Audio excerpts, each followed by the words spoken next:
There's buttons, I think. Did I hit the right button? Yes, I got the right button. Ooh. What is going on? I feel like nothing's working like it's supposed to. Is it just me? No, it's not just me. It's just not working. There you go. All right. Hang on. We're going to have to redo that again. Because for whatever reason, Firebot doesn't want to do the thing. Shame on you, Firebot. Shame. No, tech support doesn't need tech support. It's a Firebot issue, and I know what's going to fix the Firebot issue. It's fine. Like I can hear all the music and everything else has been coming through just fine, but Firebot refused to do the overlay stick.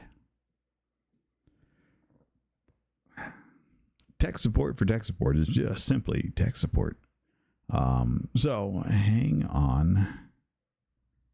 I'm not certain. Well, we'll see how this is going to work. Bear with me while we restart our little side bot. Eventually this guy will go away. We'll replace him with something even better. All right.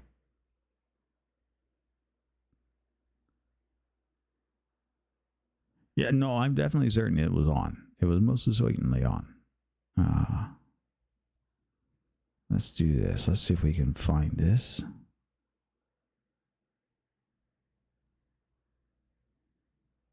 You don't know what this is.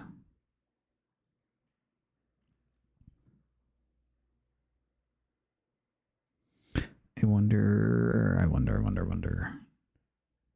Let's do it this way, right? We'll pop this over there. Bam. Oh, but it may not be in this queue. Yeah, it's not in the queue.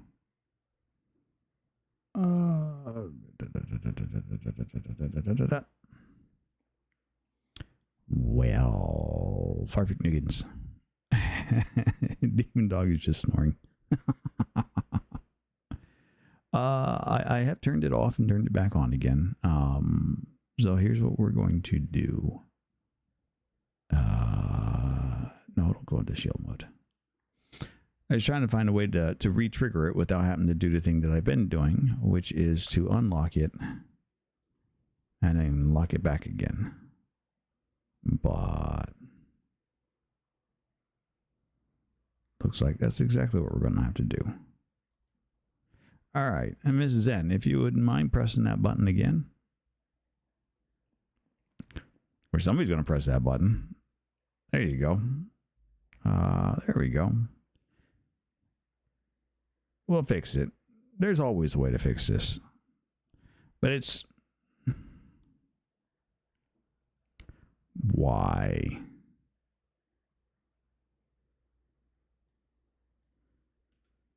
Why are you being like that? Is this a Firebot issue?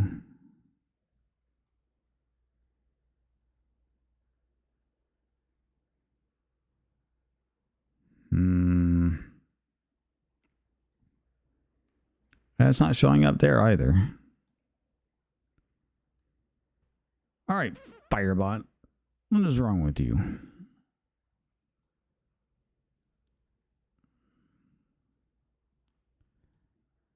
Test. You know what? We got some time anyways because I'm still waiting on our special guest to show up. I should probably drop him a line and see if he's actually going to make it.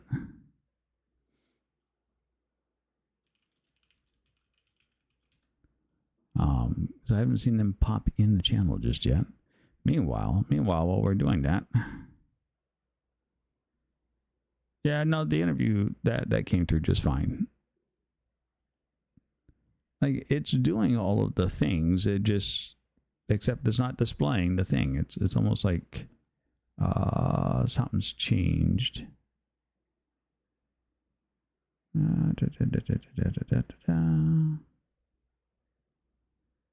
Where are you at? Where's it at? I don't want to import the setup. That's fine. Give me that. Yeah. Yeah, that's fine. That's fine.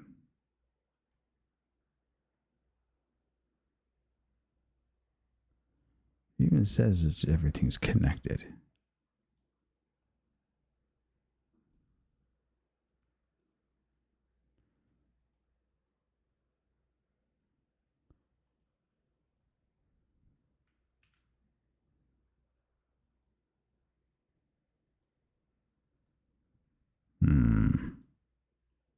There it goes. Oh, they changed things again. Again. All right, one more time. Once more for good measures. There you go. Hey, hello. You're fine.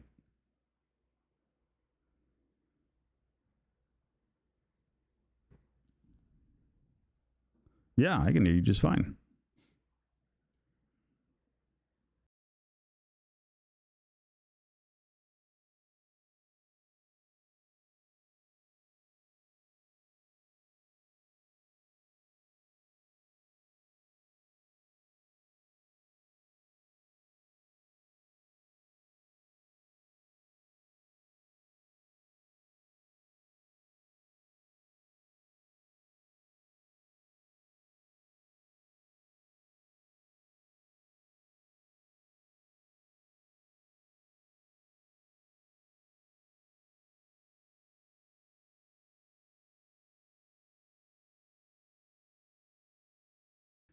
All right, ladies and gentlemen, boys and girls, it appears that our special guest has arrived. So, bear with us. This has been a day, and I mean a solid day, of just troubleshooting techniques. It is fine. It's fantastic. It's fabulous. We're here. It's all good. Puzzle is up. Exclamation puzzle. We'll get you guys a link to the puzzle. Does tech support need happy people? Say morning.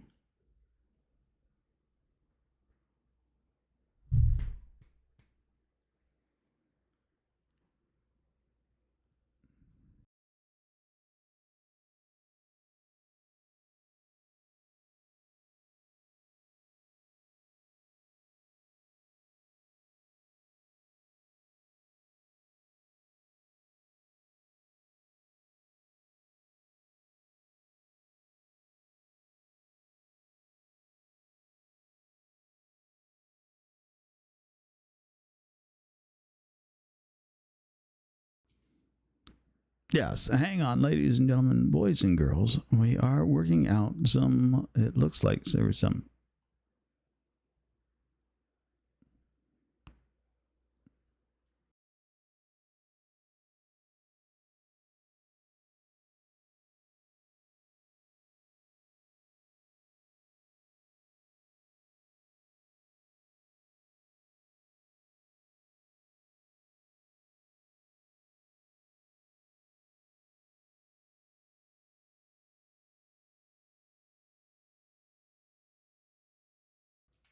All right. Yes. Trying to get some things taken care of on their end. They're having a little bit of technical difficulties, but that's okay.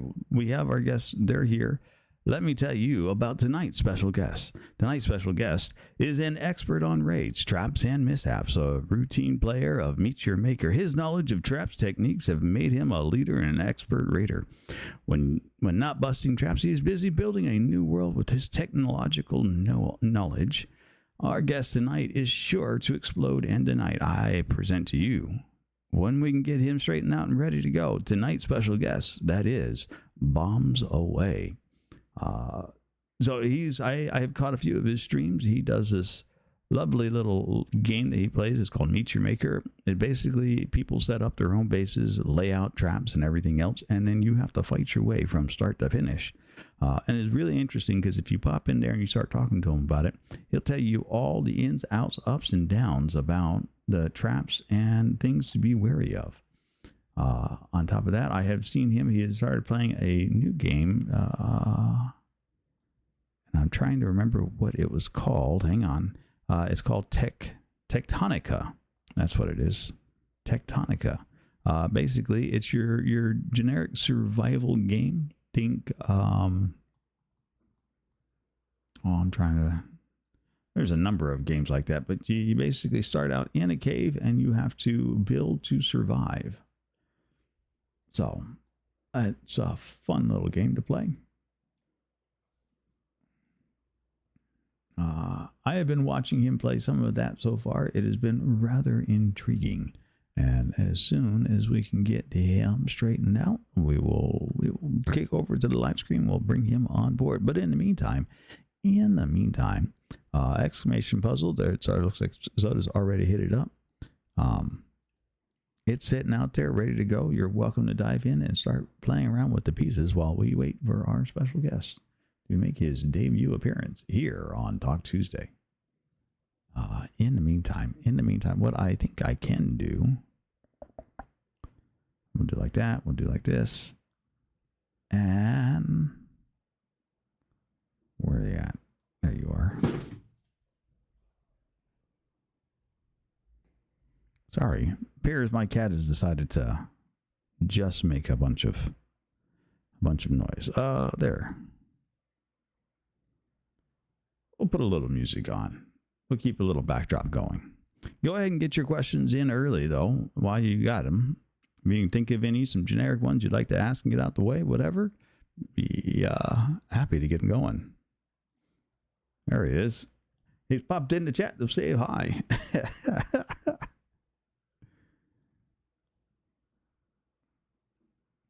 All right. There's that.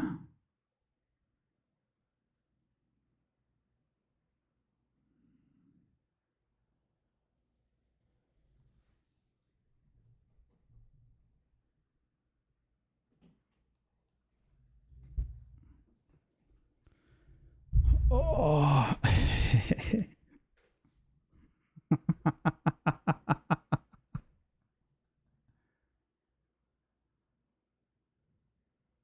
So this is not a job interview, my friend.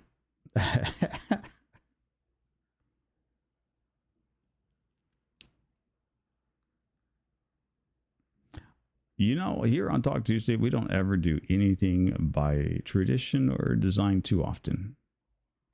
So I think as long as we have a good time, it'll be absolutely sublime.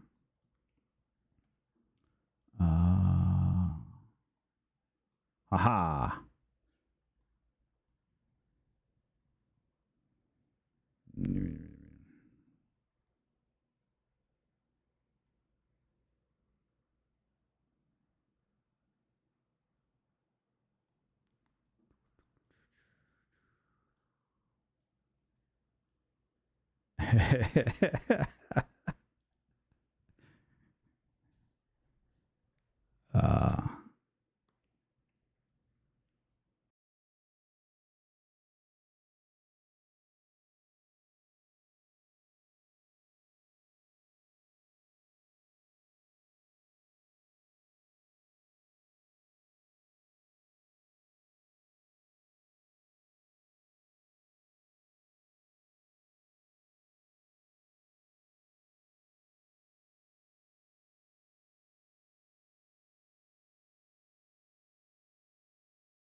Okay, boy, that music couldn't have timed it any better, and I do have it straight from the horse's mouth. Our special guest is ready to go. So, without any further ado, I present to you Bombs Away.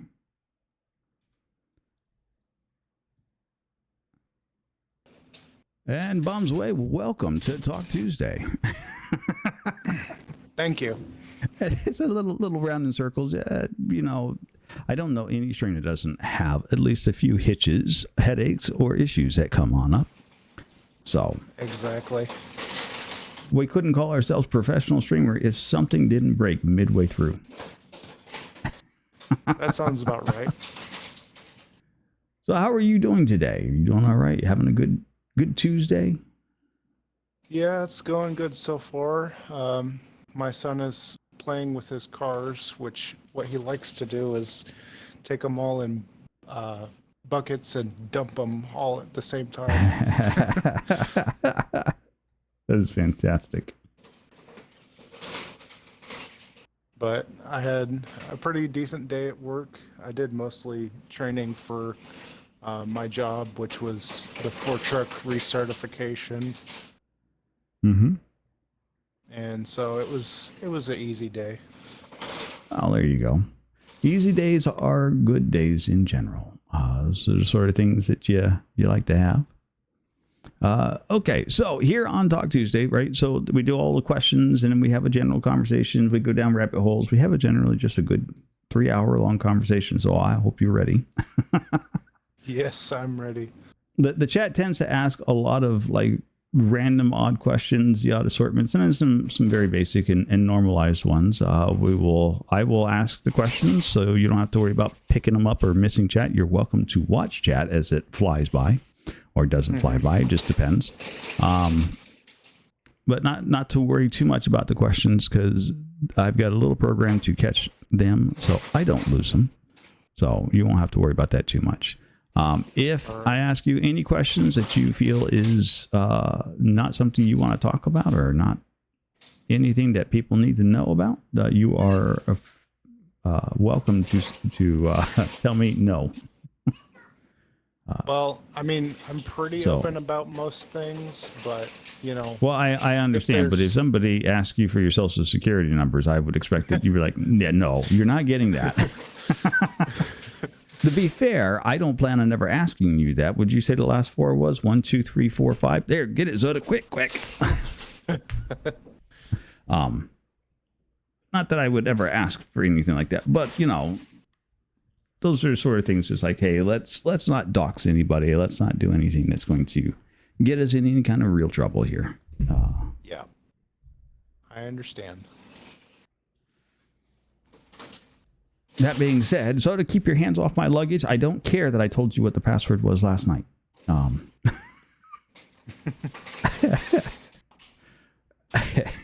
So that being said, we have two typical questions that we start off with, and then we'll have you a couple questions at the end that are pretty standard for Talk Tuesdays now. I think I've kind of built them into a standard. I'm going to call it standard. And all the rest of the questions will come from our lovely viewing audience.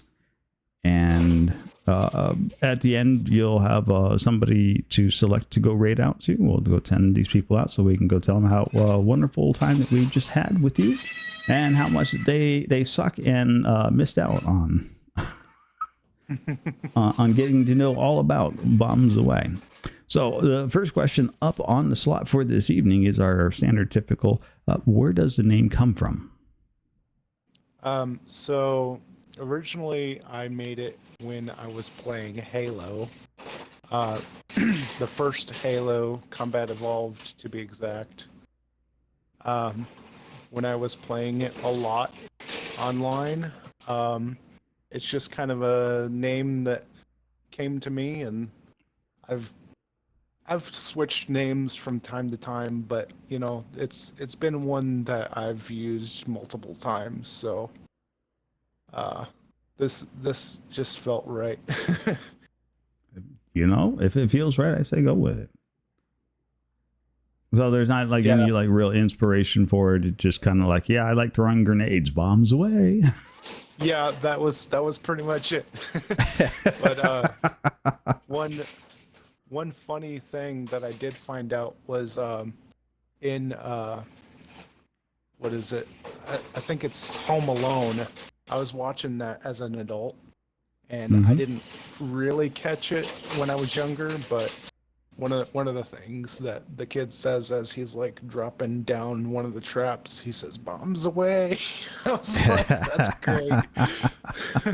Look, Ma, I'm in a movie. See, they referenced me specifically. Didn't you hear?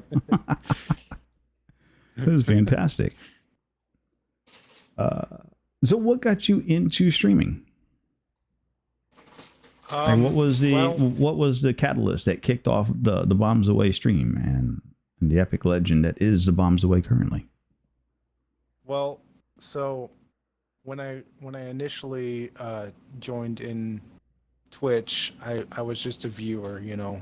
I think that's how most people, you know, get into Twitch itself. And Mm-hmm. I had read a few times about like big streamers, you know, but I don't really follow a lot of them. Hey, Um, Elignor, but welcome one of in. the main guys that I watched a lot of his YouTube stuff, and so I followed him first. And you know, seeing the stuff that he was doing, I knew it would take a long time to get to his level or whatever. But it seemed like, you know, he was able to play the game that he loved and uh, you know, uh, converse with others essentially. Uh, and that seemed like something that I kind of wanted to do.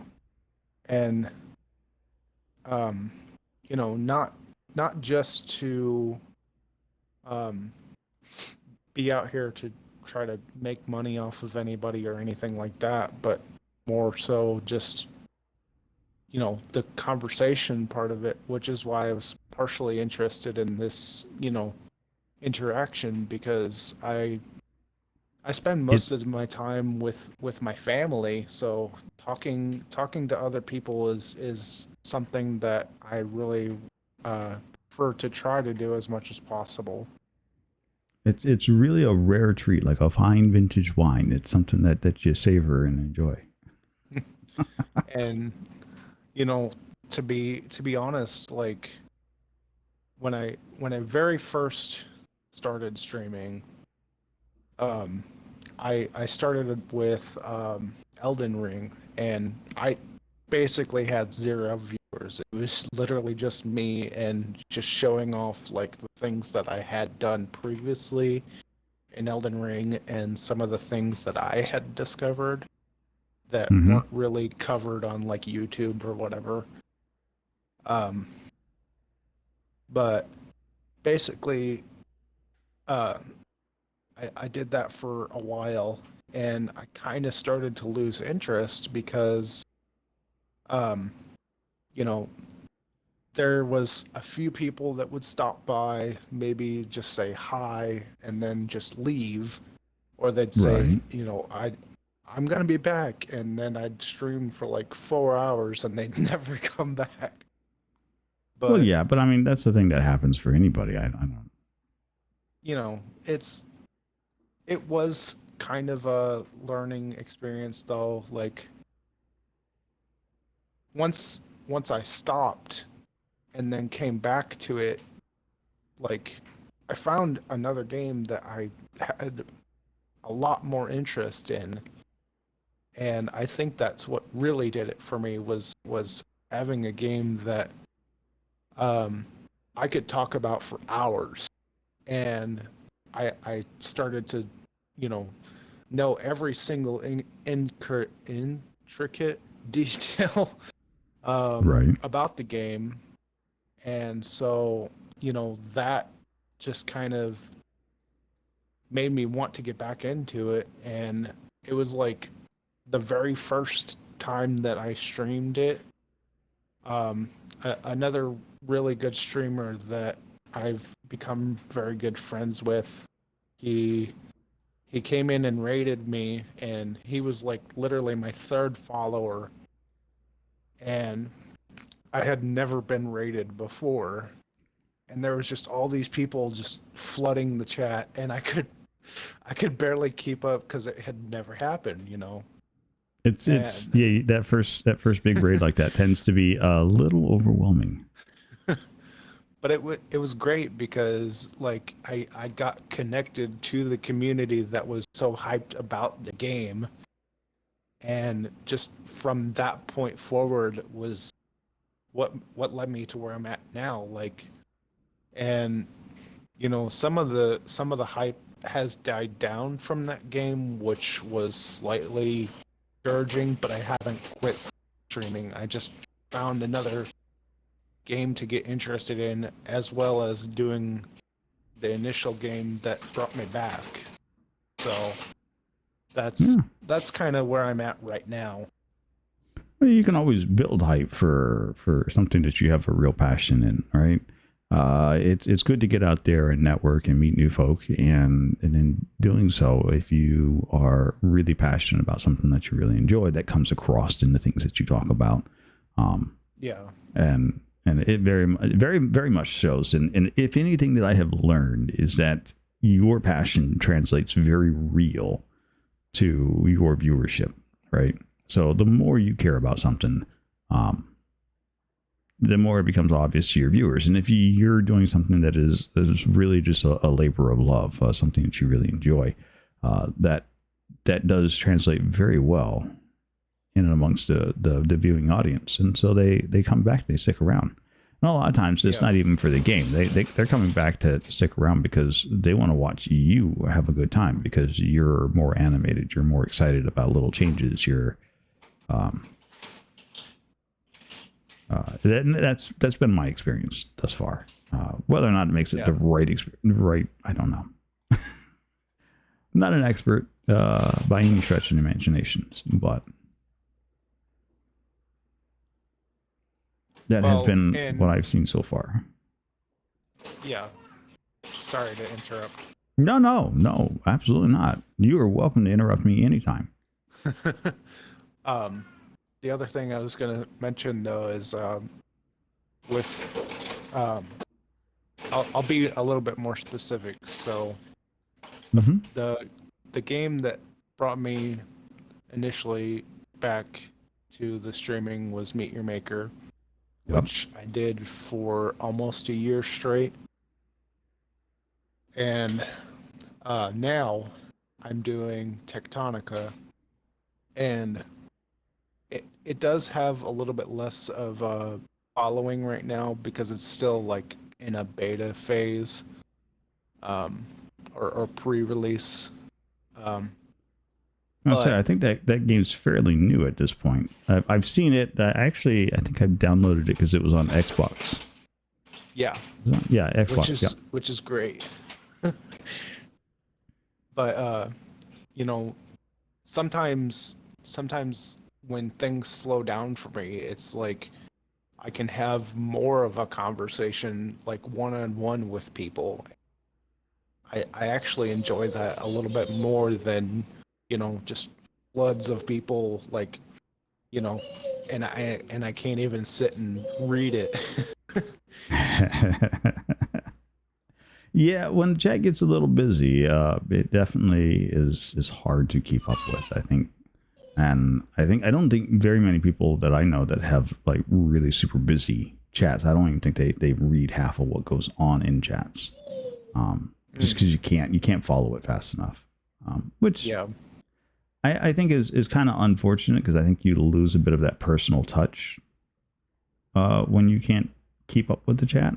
I mean, but let's be fair too. That's really an unrealistic expectation to expect you to keep up with chat, unless you happen to be some kind of speed reading god or something. I can't do it. I know.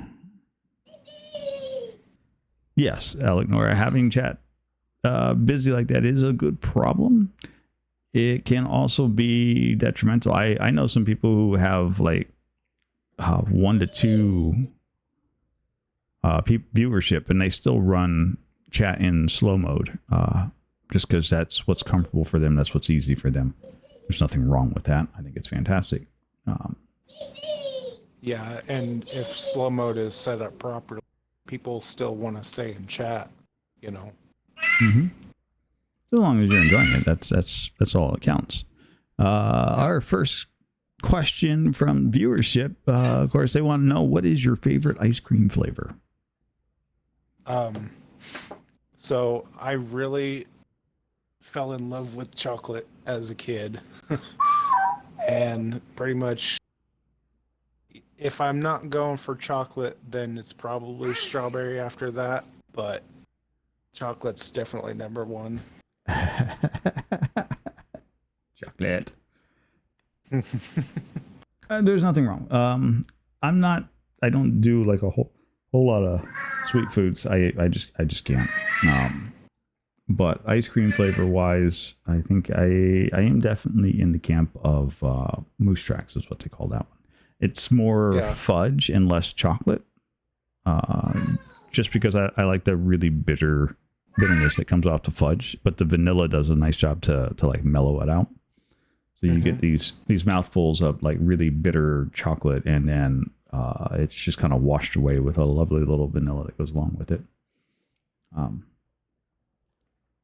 And I am an absolute animal because I will save the peanut butter cups in that to the very end. Like I will I pick those things out and move them to the side. Like, go away! You're gonna ruin my ice cream experience. Yeah. I definitely also enjoy anything that has mix-ins that one ice cream I'm actually excited to try. Dairy Queen just came out with a peach cobbler blizzard. Sounds great. Peach cobbler. Yeah. I mean, I love just regular peach cobbler, so Peach cobbler is a good food. yeah. It's almost a food group all on its own. Peaches I in like general, I like a good cobbler. yeah. Peaches in general for me is like my go-to fruit flavor. I see.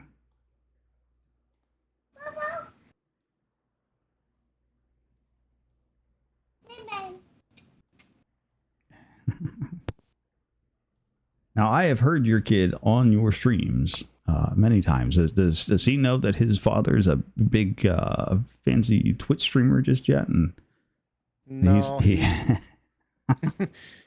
he's only 2 years old. He doesn't understand what I'm doing when I'm talking, but he likes to sit and watch me play sometime.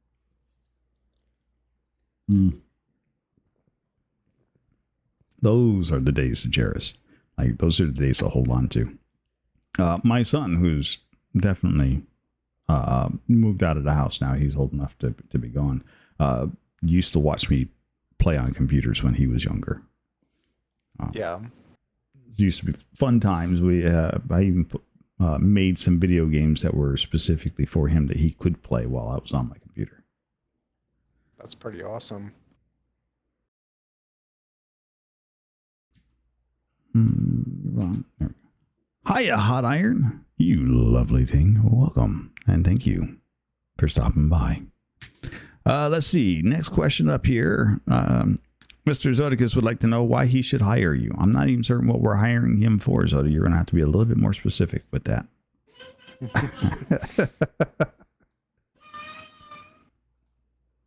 That being said,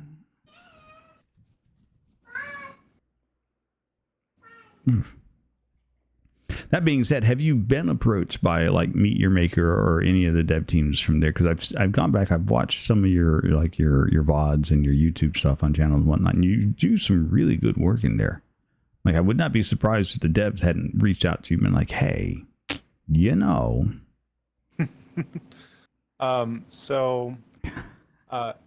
It's actually kind of interesting how the Meet Your Maker community works, because there's a few of the developer team members in the Discord itself. And so there was something that they started a couple months after they launched the game, which was basically you could submit your bases to basically be reviewed by the developers, and it would be judged on like looks, effectiveness, and just if it was unique essentially. But I submitted mine, and there was a stream from the developers, and I mentioned something about it in that stream, and one of the mods in the stream was like, "Did you make the bomb base?" And I was like, "Yes." Did you review it? They're like, "I don't want to say too much yet." And so that got me all hyped up, and then it was like a couple weeks later, and I saw it on their official website, their forum or whatever, that my base had been selected. And so I immediately went to the Discord and, you know, told everybody that I got that base basically approved by the devs. And one of the community managers that is in that Discord group was just like, "Yeah, I didn't want to say anything whenever you said something in the stream." And I was like, "That was you talking to me?"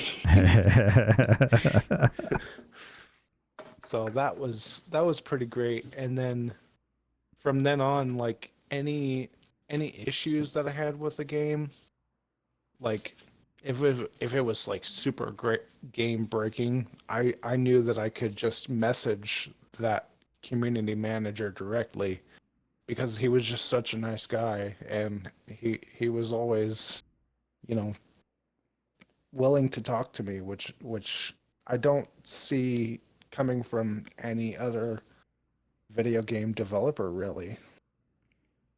Well, yeah, it's a little, as a software developer myself, it's a little hard to interact directly with your player base. I don't make video games. I deal in other software. Currently, I'm doing some security work software. It's a little difficult to interact with your users of your product. Mostly because management wants to kind of keep you siloed away, so that you can't have that direct interaction with the end user. And a lot of that is because end users have things that they want, and management has things that they want, and we as developers have things that we want to do, right? So how do you juggle all of those desires, right? Well, ultimately it ends up that management gets choice first, developers get second, and then your end users get third. So unfortunately, the way it is down at the bottom end. And what management has discovered is that if they let you interact with the developers directly too much, then there is a loss of focus from the developers, because we want, ultimately, a developer at the end of the day is no different than an artist making a painting, right? We want the stuff that we work on to be appreciated by others. Like, we want people to enjoy it and want to use it and consume the product and continue to use it for many years to come. It legitimizes the long hours of work that we spend in making the thing. Yeah. But the unfortunate truth about that, though, is that we can get very easily sidelined, because our brains are constantly going, and somebody can go, "Oh, you know, it would be a great idea," and next thing you know, we're actually trying to figure out how to make that work, rather than asking the question of whether or not we should make that work. And it's a complete loss of productivity, and then your game doesn't get out on time, or your patch doesn't get run in time, or whatever, what have you. There's always problems that suffer when we get distracted. So Right. And I think that's one thing that I did notice. There was a lot of people that would, like, comment directly to that community manager, like, "Why don't we do this yet?" Blah blah blah, right? And usually just the answer is, "Well, that's not in development," or "that may show up in a future patch," whatever. They would just basically give general answers like that. But my my whole thing is,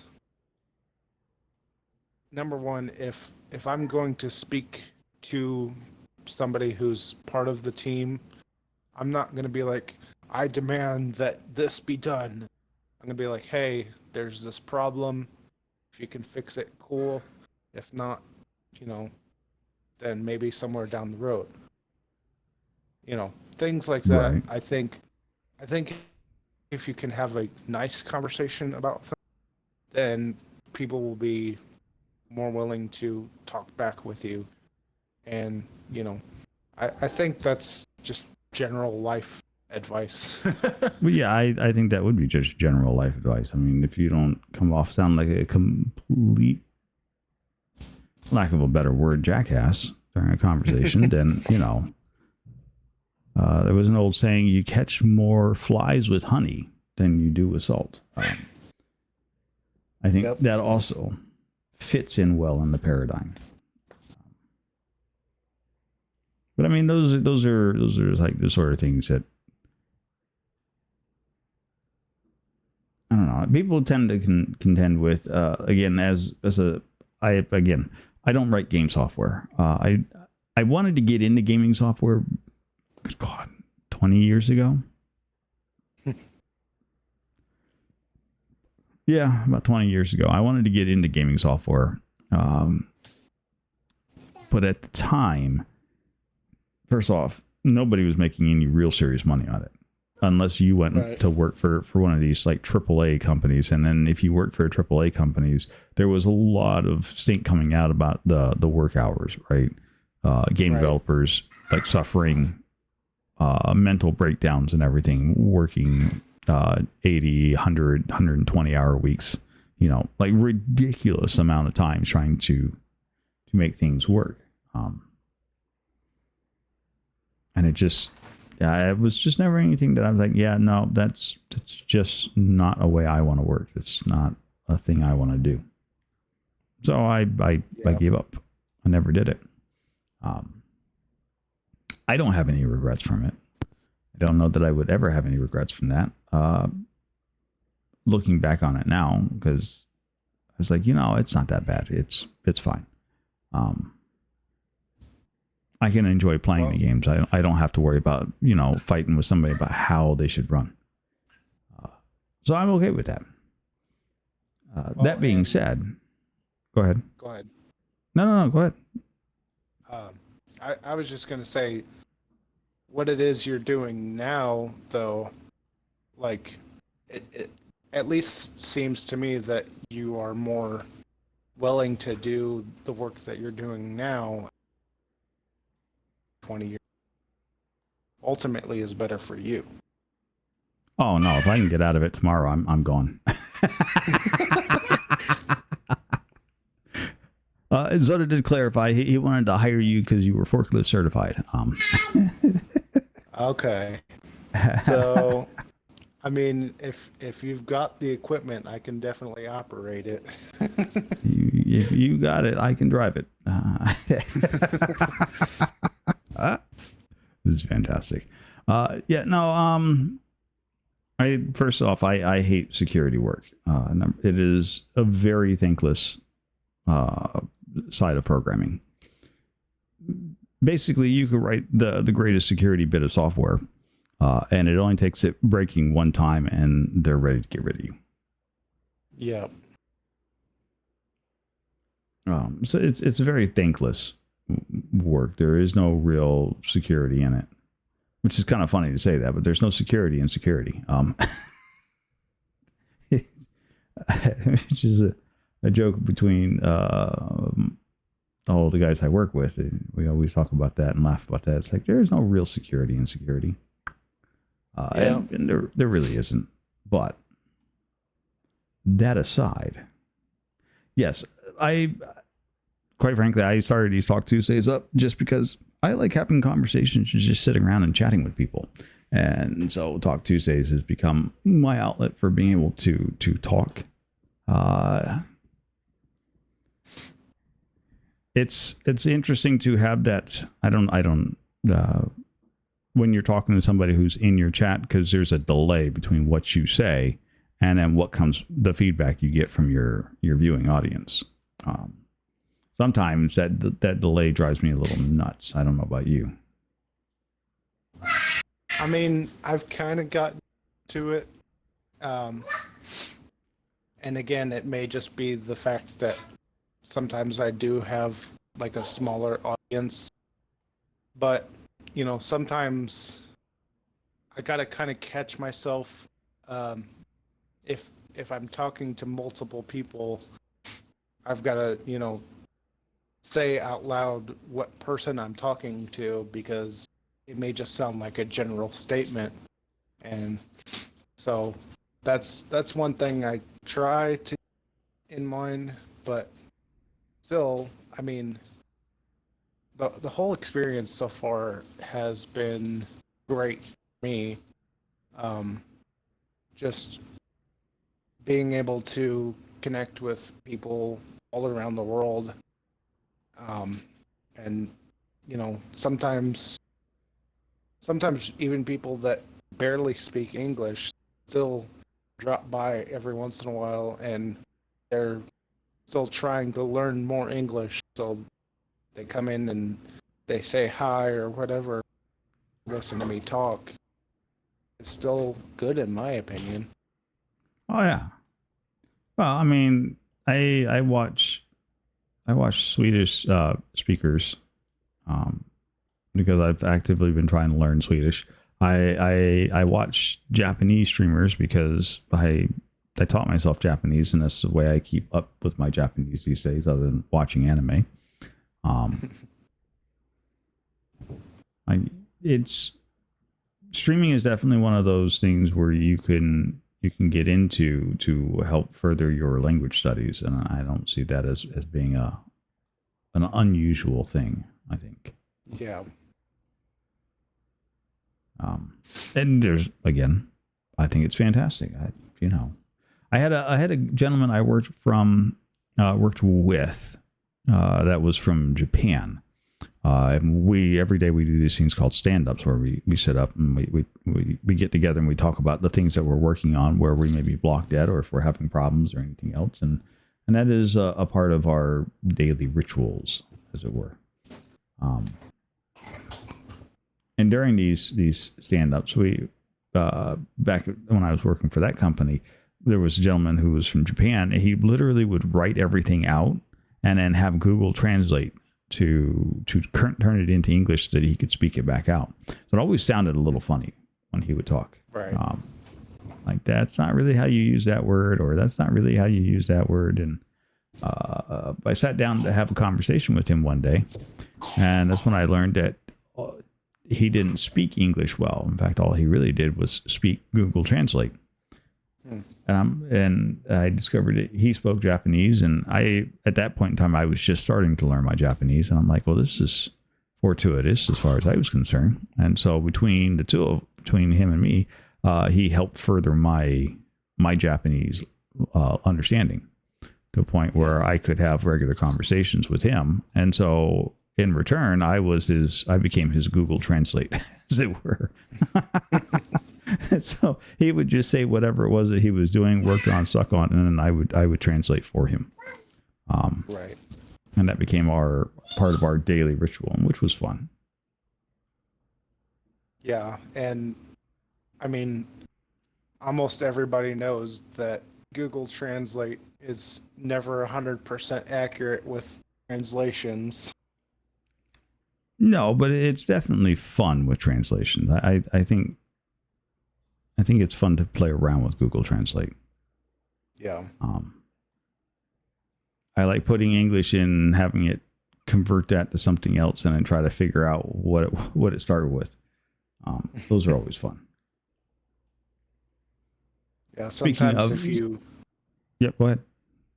Sometimes if you convert what you're saying into one language and then that language to another, it turns into a whole mess. Oh yeah, it very, very, very quickly turns into a mess. Which, again, can be interesting all on its own right. There's a whole thing on YouTube where people take Google translated lyrics and convert a song and then convert it back again. And, they go back and forth a couple hundred times and they're like, look, it has screwed the language up.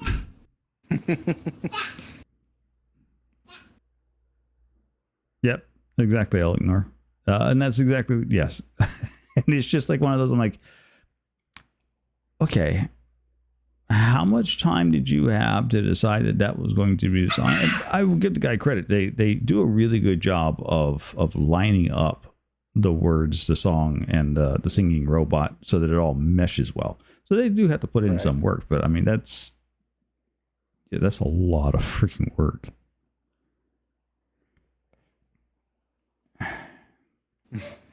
Honestly, Eleanor, I saw a YouTube video earlier today popped up where this guy was sending text messages and he would type in like WTF and it would convert it to Shakespearean response and send that as a response text for him to send back. I thought that was freaking fantastic.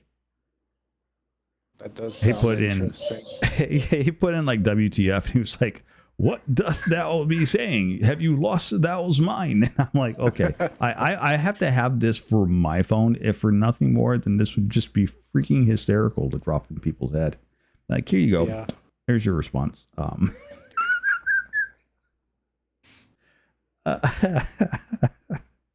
Which I think would be fun. It would be a good time. Do you have, beyond Tectonica and Meet Your Maker, and you said you did a little Elden Ring earlier, which around here, we have a number of really big fans of Elden Ring. Like, that seems to be a fairly popular game around here. Yeah. Do you have any other like hobbies? Do you have anything, any other games that you specifically play? Not necessarily stream, but things that you like to play on your own. Well, as far as other hobbies, I like to mess around with RC cars. It's a hobby that I've had for a very, very long time. In my drive RC cars all around the place, and he had gas and electric RC cars at the time. And so eventually, when I did get older, with my own money, I said, can I buy a RC car off of you? And he just sent it to me, and I've been messing with that ever since, which sometimes it can be a expensive hobby, but it's fun. Yeah, I would say gas-powered RC cars sounds like it would be a bit of a money. Well, I have electric, but still, like buying all the battery, buying parts if it breaks. Right. All the upkeep basically is basically just like a real car, just slightly less. Slightly smaller. Now, do you have magnifying glasses and get in there with tweezers? Like, do you have a 0.5 millimeter wrench set for it? Yeah, there are. I actually have a full set of what they call precision tools. It's all the Torx bits, all the hex bits, the driver, smaller forms. And I don't necessarily need a magnifying glass because it's literally 1/10 size of a actual car.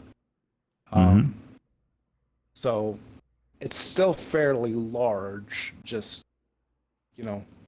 Okay, so it's not anything like it's not like somebody trying to like hand paint I don't know, D&D models. Right. It's not that kind of like teeny tiny detailed work we're talking about then. Right. But as far as other games, I actually just recently got back into playing Halo a little bit, mostly because other people started having like nights, which again, for just talking to people, having fun, that's great. Like, I pretty much stay at home, go to work, and don't talk to many people outside of my house. So getting together with even just people I barely know on the still fun to me. Right. There's nothing wrong with that.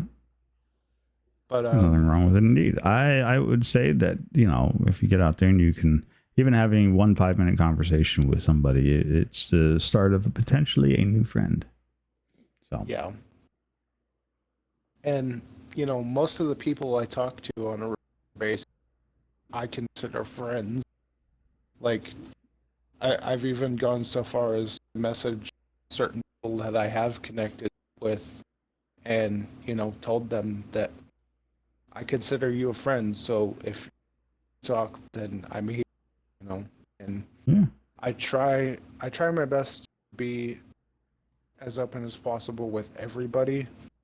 But there, again, is certain things that I'm a little bit, curious about. You're not gonna. I will be the last person to tell you that. Oh, you have to be completely open with everybody, because first off, my security background says that's a stupid thing to do. I'm not going to sit here and tell you that. I just as well as I'm not going to tell you to tell Zoda that the last 4 digits of the no, it's a joke we have around here. Zoda usually tries to ask somebody for their social security number or credit card number, and I usually have to say I'm not going to ask the question. And then we usually make up some kind of randomized digits that means absolutely nothing, but it's good comedy moments. Exactly. So I'm just playing into the shtick and getting ahead of Zoda on that one.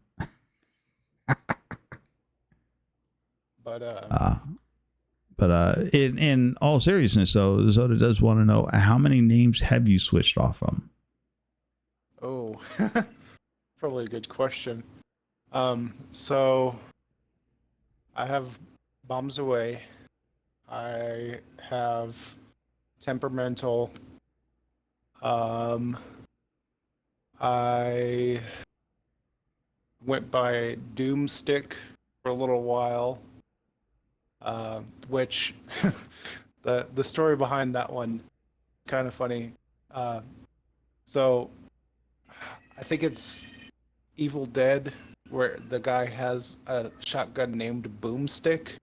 Mm-hmm. I just switched that up a little bit with Doomstick. So just a little bit of a play on that. And I'm trying to think what other ones I might have come up with, but none are coming to mind. But at least 3 or 4 different names. And sometimes I have to change the spelling a little bit just because like somebody else already has that name. Now, has that been like a normal thing with like Bombs Away, or just like some like Temperamental or some of the other ones that you like to use on occasions? Both Bombs Away and Temperamental seem to be very popular names on any system, which is why Xbox decided to put 8222 at the end of my name. But I just kind of, put it into my whole shebang and accepted it, because there's not much I can do other than to try to find a different way to, add something else to it. Right. Well, I mean, I don't see anything really wrong with having numbers at the end. I'm lucky enough in that the name that I go by, both here on Twitch and everywhere else, I have had a fairly, it's such a weird spelling of it that I almost never run into anybody else using it. So it works out well for me. But that doesn't necessarily mean that everybody has that same luck. Do you mind if I ask where your name comes from? No, you're welcome to ask any questions you want. So my name comes from, it's actually a horrible misspelling of a bad pun. So when you say no rhythm, which is the way that I say it and pronounce it. And so you separate the N-O off the front, and then you realize that the rhythm is spelled really bad. So you drop the U and you put an H in there, and then all of a sudden it's spelled correctly. And it's like, hey, okay, so now it makes sense. No rhythm, I can see that. And the name was actually an atrociously bad pun on the fact that back in the dawn of MMORPG games coming out, like way back when they were first getting started, I was heavy into EverQuest.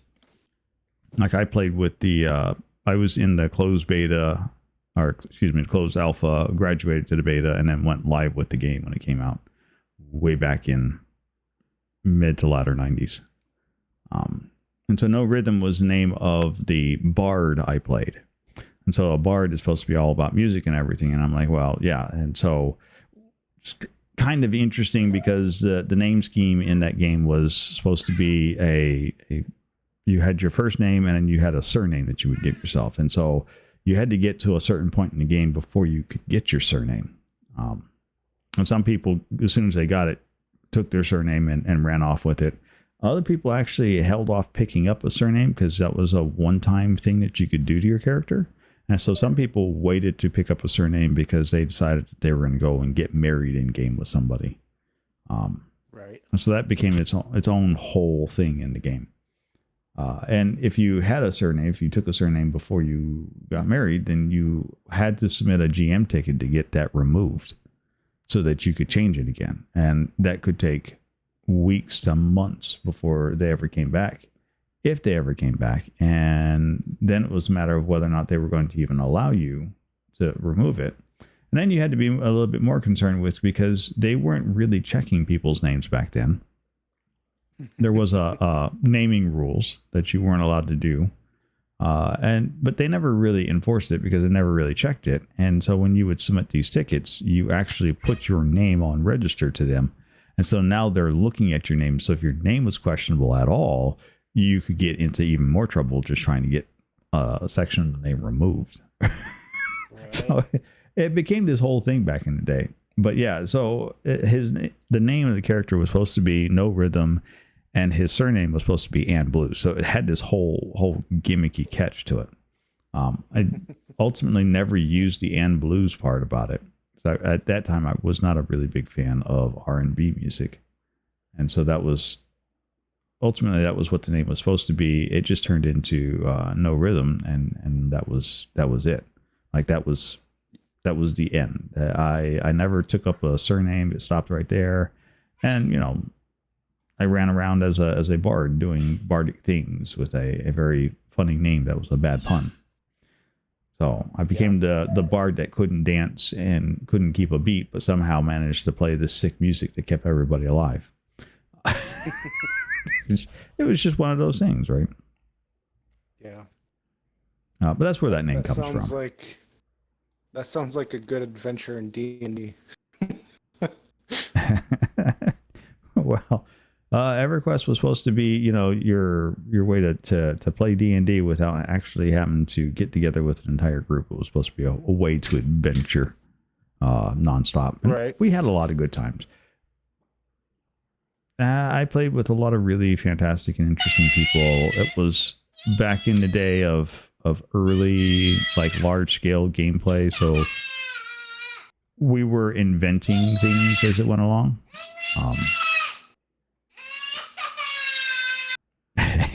Somebody's not happy. My son got mad.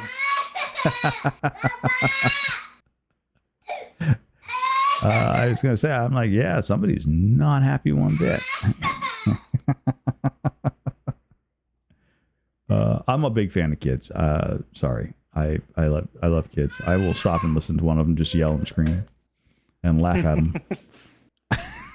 Well, and to be honest, that was one of the things that kind of held me back, made me feel like I had to back on streaming, because initially I thought, that nobody would ever want to be listening to a child literally screaming while trying to watch somebody. And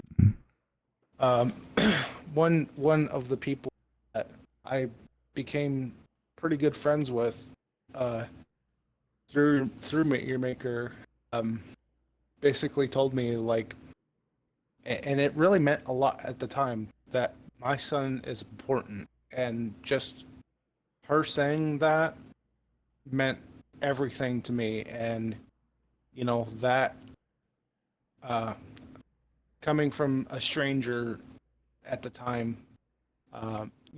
it was like a way of saying, this is okay. And so now I'm not as I don't know, It's scared of it. it's it's nice to get that bit of acceptance, isn't it? Yeah. It's one of those nice things when somebody says, "Hey, look, it's okay, and what you're doing is good, and it's you've got nothing to be afraid of, nothing to be ashamed of. Keep doing what you're doing. Doing good work. It's nice to get that feedback periodically. It means an awful lot to some people.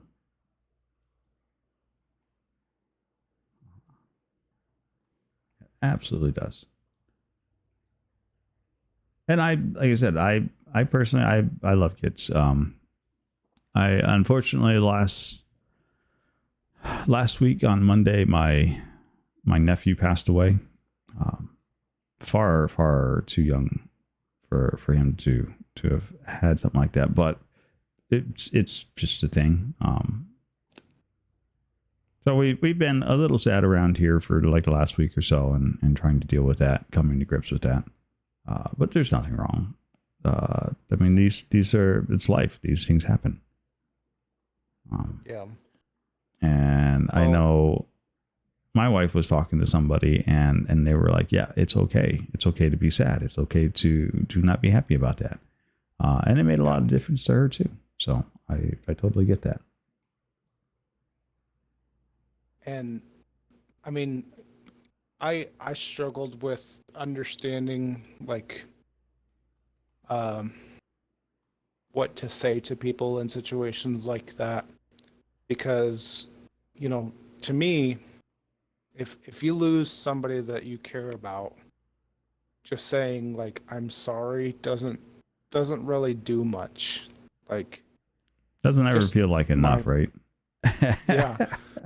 And I had never experienced loss at an early age, so that might have been just part of it, I guess. But um, as I got older, I started losing people that I cared about, and I the most important person to me was my grandmother. And I, in my teenage years, had some moments where I didn't feel like I treated her the best.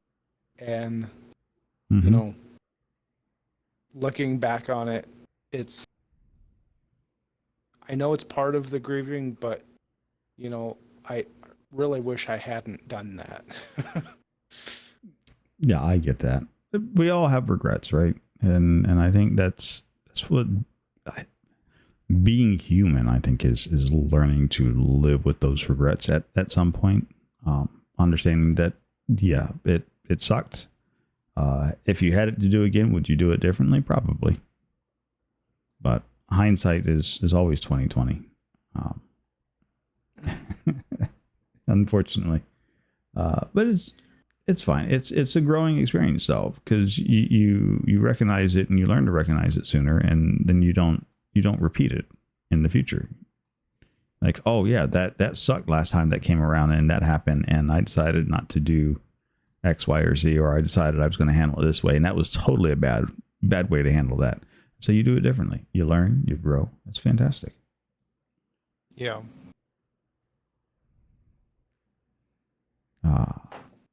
I had a gentleman that used to ride motorcycles lost his leg in a motorcycle accident. I'm like, well, I thought for certain that would put you off driving a motorcycle. He still drove a motorcycle every day. Like, okay, that's if that's what you enjoy doing, do it. Life's too short. Do what you enjoy. Yeah. But Uh, Zoda would like to know, what is your favorite Halo game? Ooh. So, I think for me, um, it all kind of comes back to combat. Um, I did play a lot more of Reach than anything else, but Mm-hmm. mostly because that it had. Um, but I think I think just going back through all of my experience, I had the most fun just you know being able to do everything my own way, and just the random conversations that I would have with whoever I was up against, which sometimes they're trolling or whatever, but um, I can't ever forget the initial.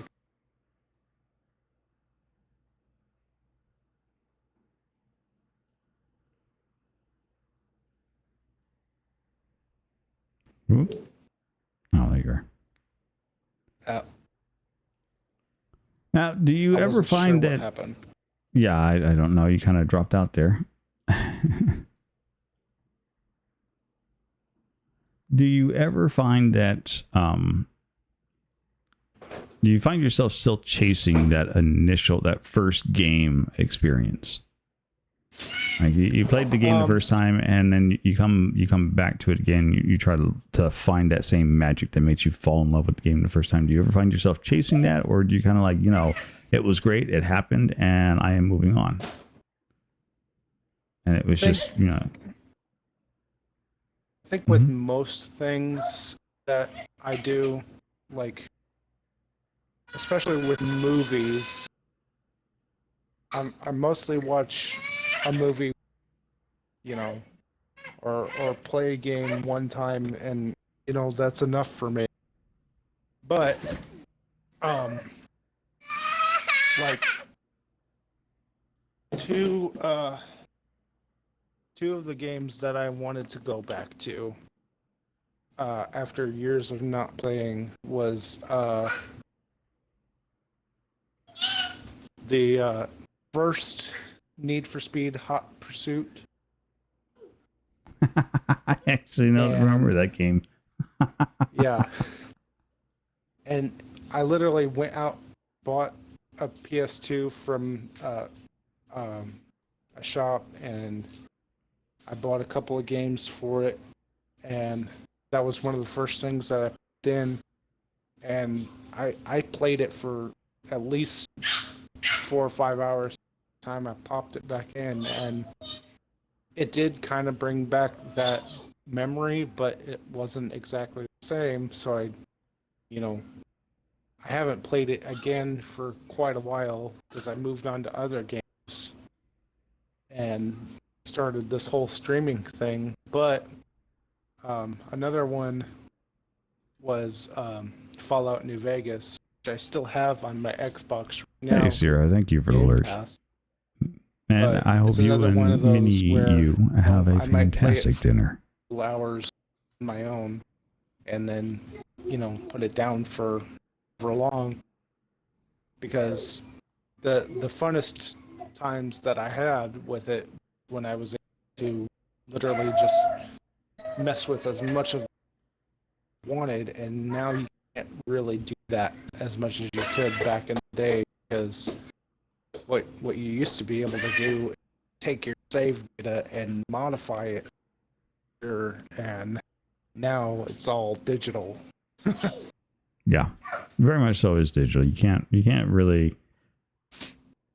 I'm going to say cheat the system, though many people will say it's not really cheating. They make it possible for you to access it and make changes to it, and it's more like updating your game. But yeah, so I guess again for me it's most games, most movies are just one time.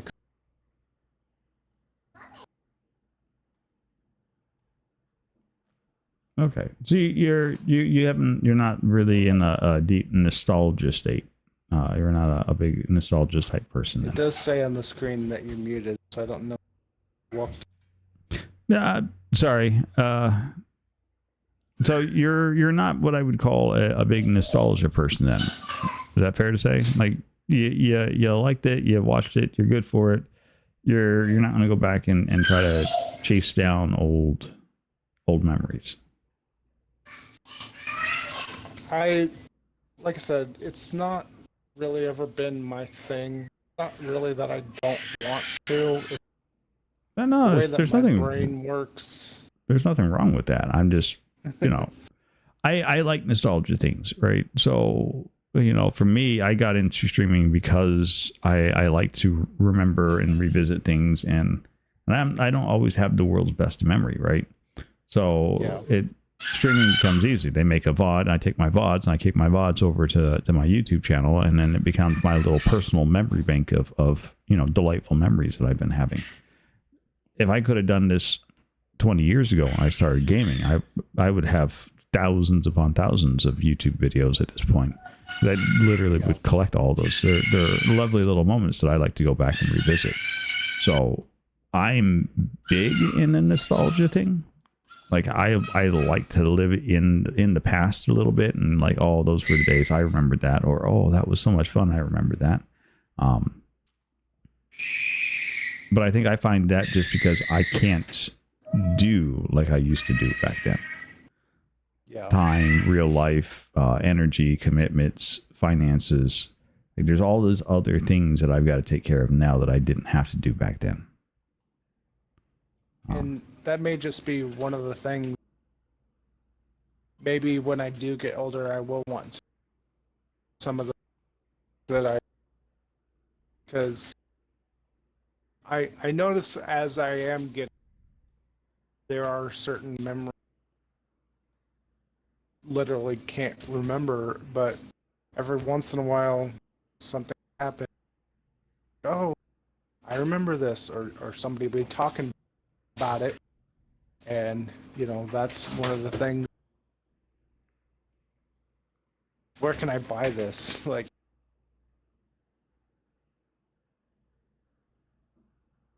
so there are certain things. Right.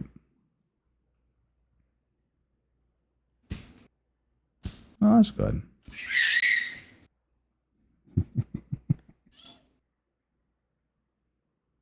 I'm gonna laugh every time your kids start screaming again.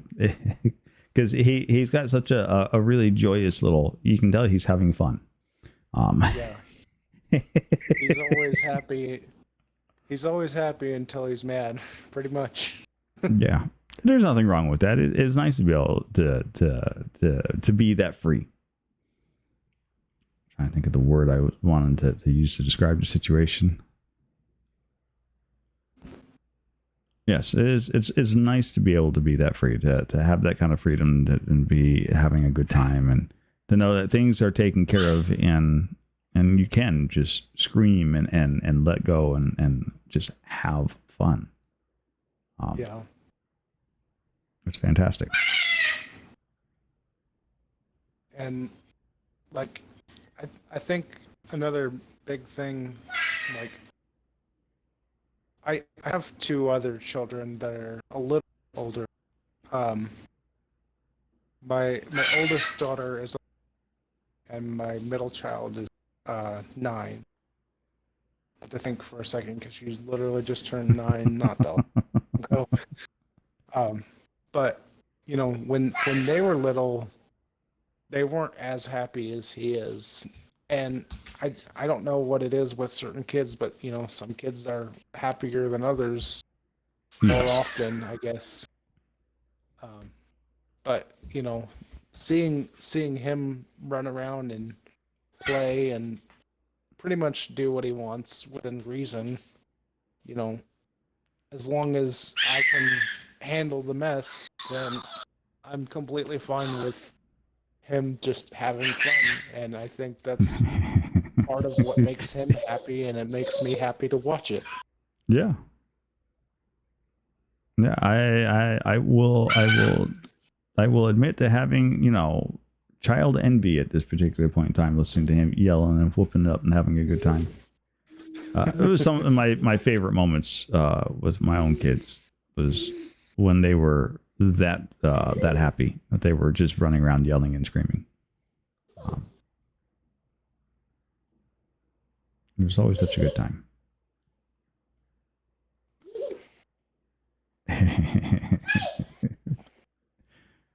Yours doesn't have quite the same tells that mine did, though. I always tell when they're fixing to get into trouble. Usually it's when he gets quiet that he's getting in trouble.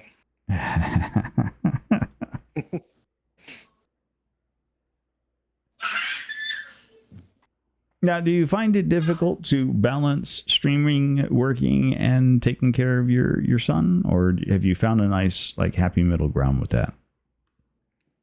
So, initially, it was a struggle. When he was first born,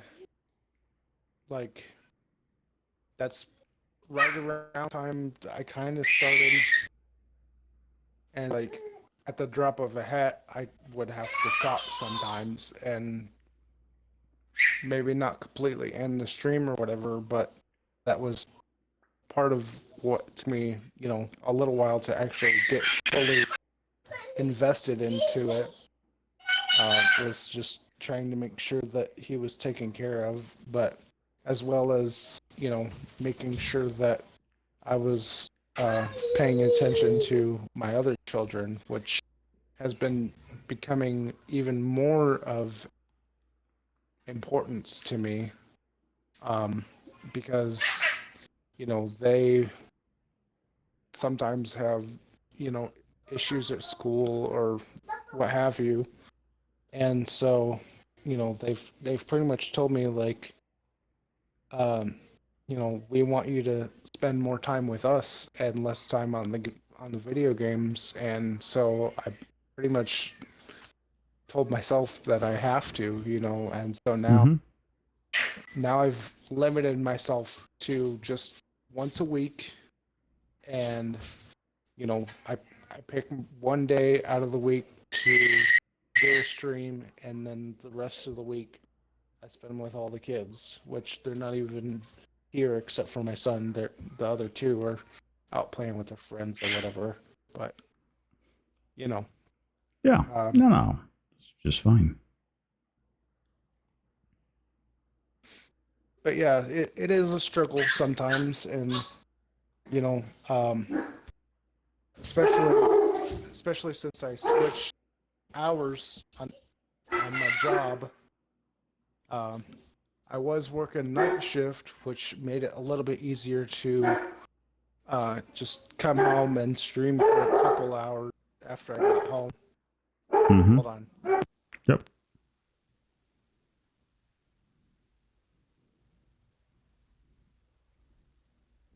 Meanwhile, for anybody watching, this is the puzzle that I'm working on. Anyway, but the easiest part was just coming home. My kids was all asleep already, and so I'd be able to go for a couple hours before I went to sleep, and laid my son down if he woke up or whatever. It was a little bit easier at that time, but I work with what I can. Most people understand that. Most people understand that life comes first. Well, life does come first. You gotta balance everything in moderation. Everything needs a good balance, and life is definitely one of those things that should always take precedence, because life tends to come up and will kick you in the short hairs when you're not watching. It's one of those, I would rather not be taken by surprise as often as I can. So I try to make certain I keep at least one eye on the ground, as it were. Yeah. It'd be one of those lessons I learned from my grandfather, though he never really taught it to me. My grandfather was very much so one of these head held high sort of people. Like, you know, you should always keep your head held high and walk with purpose, and which was all fine and dandy until the time I got my first puppy, and the puppy was living with us, and we were in the process of potty training the dog. So it meant she had her spot with newspapers that she would go to the bathroom at. And my grandfather, the ever proud man he would, decided almost every morning that he was going to walk the same path he always walked, and inevitably he would yell because he would step in a pile because he refused to look down. Yeah. I just laugh at him an awful lot about that.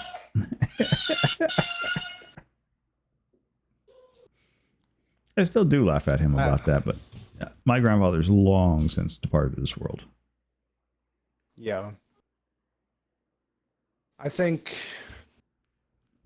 I never really had a lot of wisdom passed down from me from my elders, but the main things that I have learned is that you know,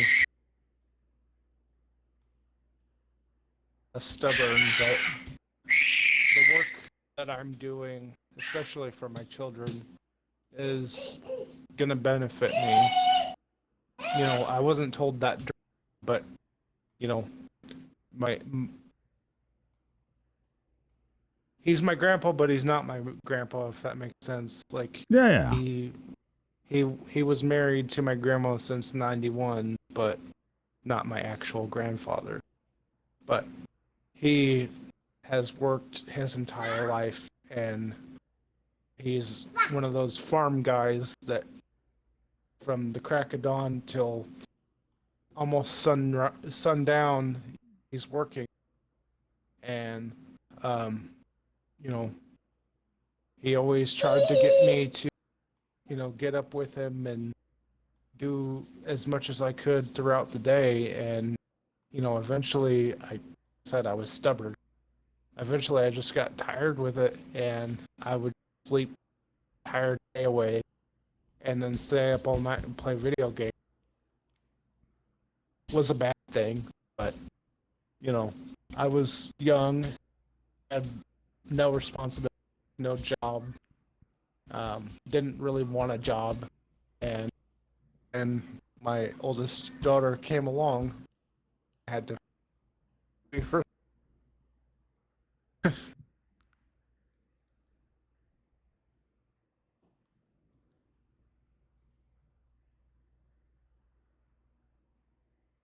Oh, I see. Hang tight with me 1 second. It seems like my headphones is disappearing on me.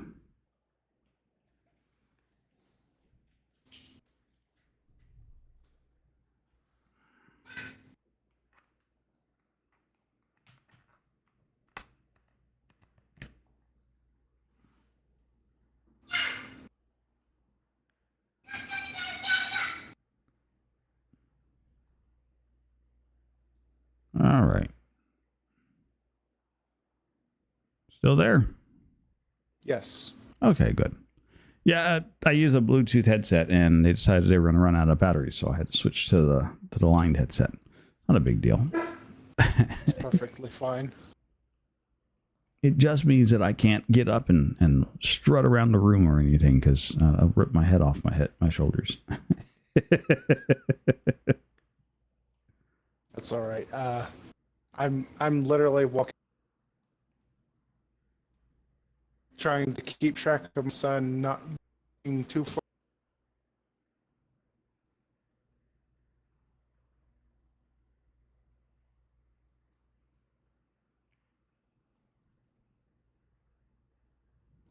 All right, let's see. Questions. Where are there they are. What is your favorite build in Elden Ring? So pretty much straight out the gate, I fell in love with the build, or whichever you call it. uh, so initially, I was following like a tutorial of sorts. It was supposed to be like gathering 100% of every, and then eventually like started following some of the. So I got build stronger builds, and so I immediately ran to the bleed, and mostly for me it's just like the fast swinging and blood splattering everywhere makes it more endurable. For it also does just crap tons of damage. So, big fan of the bleed build, huh? There's nothing wrong with that. I find that it doesn't ever really seem to make much of a difference. Almost inevitably, every build that I have seems to kind of drift back towards the bleed build. Mostly, I think because there is a sense of nice satisfaction that comes from when you get that bleed proc that goes off and then just wipes out a third of the guy's health. Like, yeah, that is very nice to see occur and happen. Though I have on my current, what is this, NG plus 4, I think, or 5. I think I'm on my 5th one now. I'm fighting the Elden Beast right now, and I have been working on a rot build just because I want to see if I can't just stack up a bunch of rot on the critter and then bugger off and just let it slowly just die. That would be kind of interesting. I'm a little irritated with myself because I got too far and I didn't go back and get the secondary ant spur. So I have been doing it with one ant spur and a dagger, and it's fine, but not nearly, I think, as effective as what it could be if I had both of them. Yeah. So it's definitely one of those. I'm like, okay, next time I come back through here, I'm going to definitely make a point to remember to go get this, so I can add that into the build and then see if that actually makes a difference or not. And that's actually one thing that I kind of struggled with at first. Like, I know playing pretty much all the Dark Souls games, building up my character with that open world. There's so much more to explore. I want to do more of what weapons I have to pick up to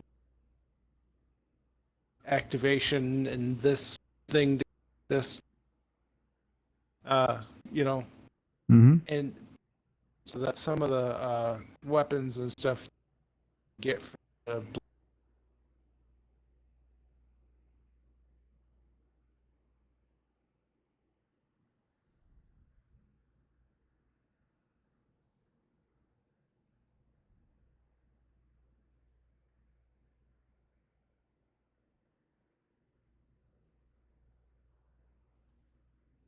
Right.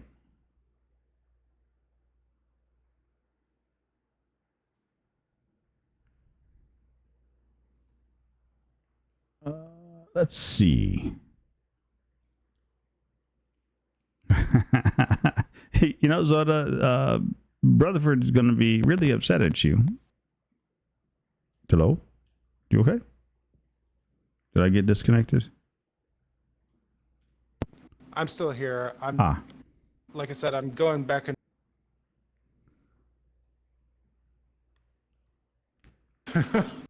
you're fine. I started hearing weird kind of sounds in my head, and I'm like, okay, wait a minute, that's not a normal sound to be hearing on my audio channels. What's going on? As long as one of us knows what's going on, it's fine. It's fine. It'll work out. I promise. Everything will be just fine.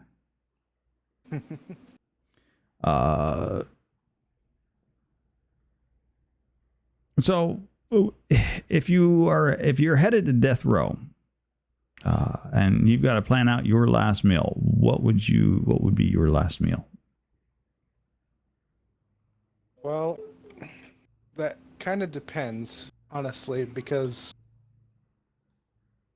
most most prisons have limited menus, so to speak, and I think the limit is like $30 or $60 worth of food now, because they did have to put a limit on it. But personally, Yeah, but I'd probably have. we're asking a hypothetical question here, so let's just assume that there is no limit and you can go ham. Okay. Personally, I would probably have to start with pizza, and preferably the meat lover pizza. Have a whole pizza all to myself, because why not? Why not? Right? Why not? I would probably also get some ice cream for dessert, most likely chocolate. Maybe some mix-ins and stuff too. One of my greatest memories is I was a teenager. I would get into my grandma's freezer and just get out like as much ice cream as I could and put it in a bowl. Find like different candy, different stuff, mix it all together and make it almost like a frosty and just go to town with it. And that's probably something similar to what I would do on death row, as one final great memory. And then I would probably want some barbecue chips, so because I love barbecue chips. Okay. You all right, you brought it up, barbecue chips. Are you smoke, hickory? Like, do you have a specific kind of barbecuing that you like a particular flavor, or are you just kind of like a generic, just it says barbecue chips on the bag? I'm just, that's it. That's good enough for me. Like, do you have a particular? I would probably prefer the hickory, but usually the Lay's what I get. I don't know if that has a flavor profile to it. I think it's just plain barbecue. it's one of those, they call it barbecue on air quotes barbecue, but it's really just kind of whatever seasoned salt they happen to have on hand. I don't think it's actually barbecue. But I think if we're going with whatever they can give me, probably gonna be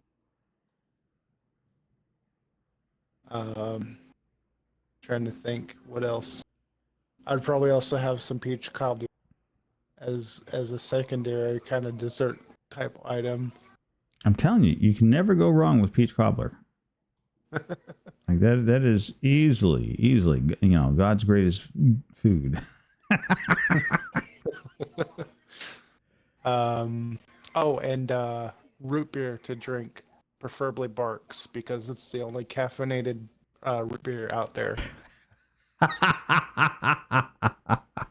I can hear Shayla in the other room. Damn right. Yes.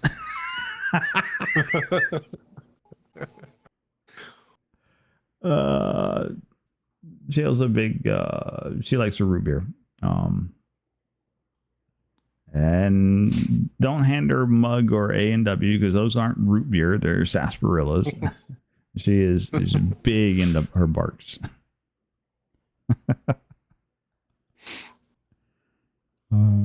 Yeah, it's fantastic.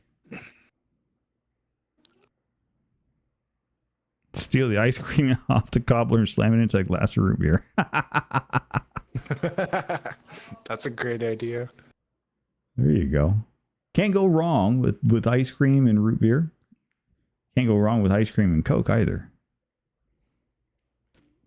You know, that also reminds me, I was at a Cold Stone Creamery once, and I told them that I wanted not a root beer float, but I wanted them to replace the root beer with orange soda, and that way it'd be like a creamsicle. Oh, they And they're probably like, looked at "No." you like you grew two heads that day. They were like, "No, you can't. Why? You have it right there."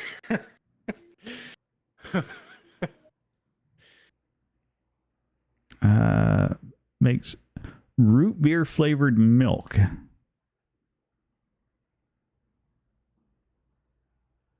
Wow.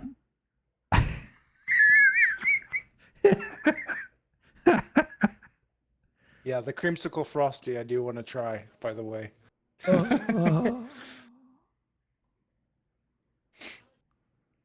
We're back at it again. Every stream, every Talk Tuesday, we're back around talking to food. And inevitably, all I end up with at the end of one of these Talk Tuesdays is I get off from this and I go straight to the kitchen. I'm like, I'm hungry now. I got to go find me something to eat.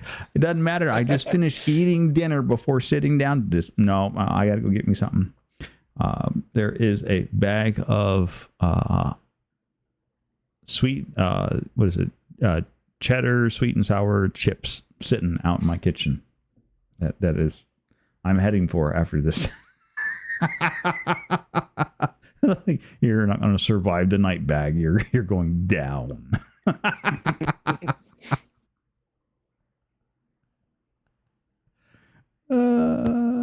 Didn't know they sold creamsicles on Memory Lane. You know, you'd be surprised what they sell on Memory Lane. I am often confronted by it and like, wait a minute, I didn't realize that was here. But yeah, no, like we normally talk. I think that's become like one of those staple questions that get asked around here. There's a gentleman, Brother Fjord, who comes in. He's like, "What would you have for your last death row meal and whatnot?" And it's interesting because it always usually sparks some kind of conversations around, oh, well, I would eat X, Y, or Z, or I would have this or that, or whatever, what have you. In your case, pizza and chips and ice cream, cobbler. Again, nothing wrong with any of those choices. It just, I have to ask, right? You're a meat lover's pizza, but would you consider adding pineapple to the pizza? I'm not a pineapple on pizza person. I Not don't a think it pineapple on belongs pizza. there. I don't think that pineapple tastes good with tomatoes. I don't think that pineapple should be hot. I'm against it.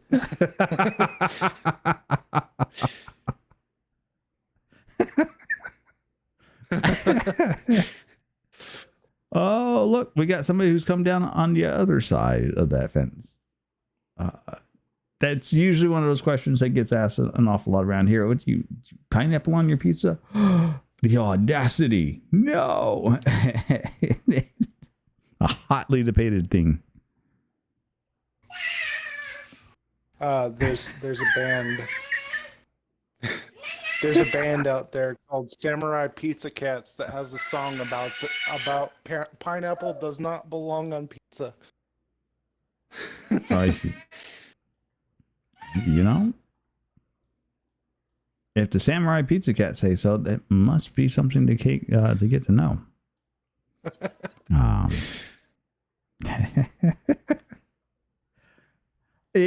Okay, I don't mind the pineapple on the pizza and everything, but for the love of all that is holy, stop telling me it's a Hawaiian pizza. Yeah, I get that. You want your pineapple on the pizza? That's fine. Go for it. I'm not here to tell you can have that, but don't tell me it's a Hawaiian pizza. I need to talk.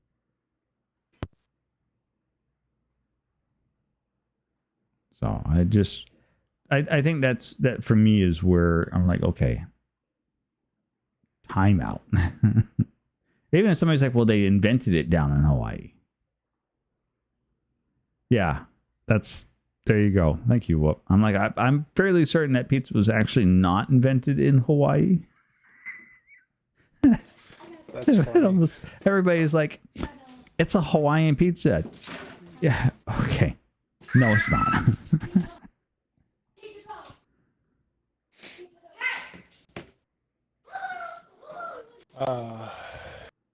Anyway, my other children ended up coming home. Oh, nice. Do we need to cut this short then so you can go and have your time with them, or what's up? I think they're still kind of playing outside at the moment. I think we're still good for a little. Okay. You just let me know what you need. It's all good. This is just us sitting around having a good jovial conversation. So we're good. I put 3 hours on the clock for this because that's what time I can spare in the middle of the week, and the rest of it's just I get to sit around and have a lovely conversation. So I'm just enjoying myself. I will also just forewarn you if my wife comes in here in a second. Mm-hmm. That other than that, I'll let her know what's going on. Left before I did this whole thing. Hey, it's all good. Like I said, this is all about you, my man. We're here just getting to know you a little better. It's all good. And I really do appreciate the. Uh-huh. I mean, that's the whole purpose of the Talk Tuesdays is we get to introduce, we get to talk with you, we get to know more about you, and you get to meet a whole bunch of new friends out there. And hopefully it goes somewhere. You never know when you're going to make your next best teammate or something. So I hear the dog barking. What kind of dog is that?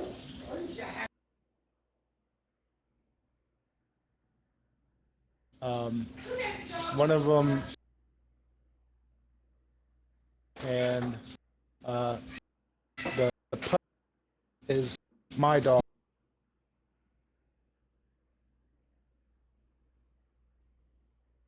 They all kind of just hang out with each other. And they just go on and on and on. Well, again, as long as they're having fun.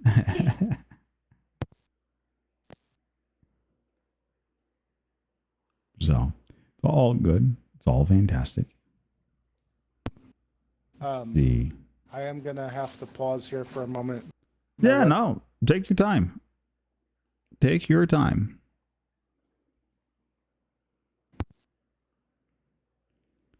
Meanwhile, while he's out, we will continue to work on this puzzle and entertain ourselves for a little bit. It's, occasionally we have these pauses in the middle of Talk Tuesday, and there's nothing wrong with them. Real life is real life. And we're lucky enough to get a little bit of time with these fantastic people that we have these scheduled with to sit down and have conversations with. I will take this moment while we're going to call this a break to remind you guys that next week's Talk Tuesday is Miss Haley Paley. So you don't want to miss out on that. And also remind you, if you yourself would like to get involved in on Talk Tuesday and get in on the schedule for Talk Tuesday, June, I think we still have, see, we're in April. I got to go look That is terrible. I have actually got to go look at my own calendar.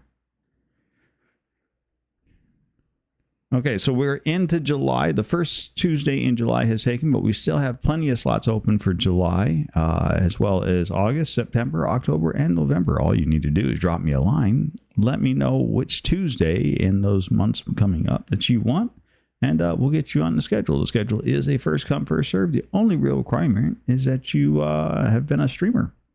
And you have streamed at least once in the last year. So whether you've only streamed once or you streamed 1,000 times, it doesn't really make a difference. You want to come along in here and let us get to know you a little better, we would enjoy the opportunity. Now, that being said, we still have some fantastic and fabulous folks coming up here for you guys. So don't you worry about it. But tonight's special guest, who we are hanging out with and having a lovely conversation with, tonight's special guest is the one and only Bombs Away 822. If you are enjoying the conversation, the personality, and the amazing guy that we're talking to this evening, then drop a follow. You'll see his name's in the title. Hit that button. Go drop a follow. Go check him out. Go catch some of his real life streams. Just as much fun. Does some fantastic things with Meet Your Maker gameplay. You might even learn a thing or two. So if you're really stuck and struggling, now you've got a way in. You've got a leg up. You've got a man on the inside.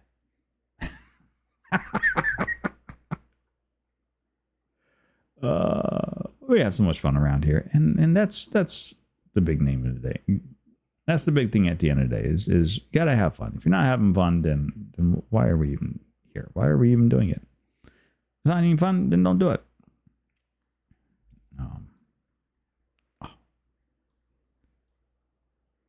One of these days, I will pick out a puzzle that I can actually do and not have to struggle so hard with. Today is not going to be that day. I thought, oh, sure, this will be easy. They've got like separate, different. No. This one's just as much of a pain. Every bit the pain that we thought it was going to be. I was hoping it wasn't going to be. It turns out it really is. And as the Crimson Cat would say, it really do be like that.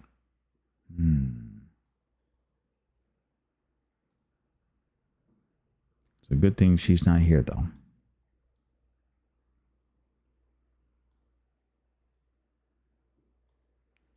Fit somewhere, you stupid piece. It's not going to fit anywhere. So, but yeah, again, if you yourself, or if you know somebody that you think would be an excellent person for Talk Tuesday, by all means, reach out to them, let them know about it, and then send them my way. We'll get them in here. Yes, Miss Crimson Cat. I don't know what you're complaining about. The Church of the Absolute Kinetic Energies has done nothing but delivered a pleasant slice of cake.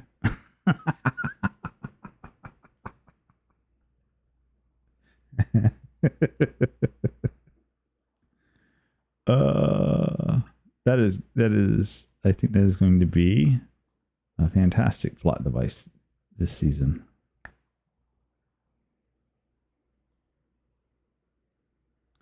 I am definitely going to lean pretty hard into that one. I'm going to put that out there right now.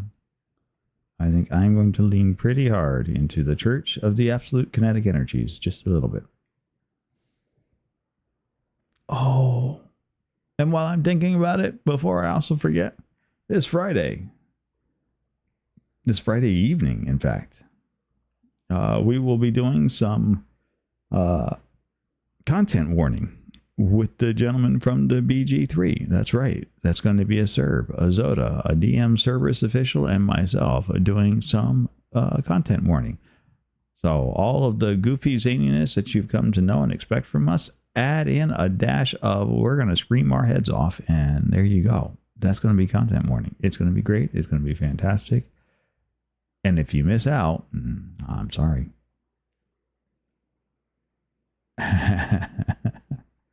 Biz Pizza, hello. How are you doing? Are you having a good time?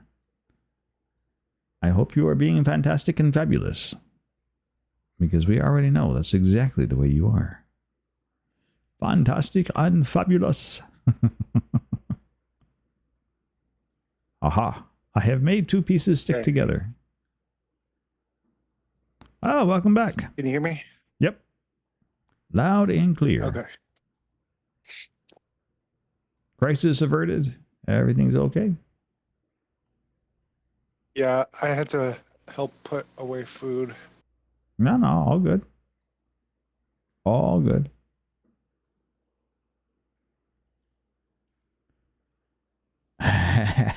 Much. See, again, we're back to talking about food. Miss Pizza showed up and she's like, "Yes, food, chips and salsa." I don't have any salsa, but I have chips. I will be going for chips. This is a very well established fact at this point. That's almost always the first thing that I go for if I go for Mexican is the chips and salsa.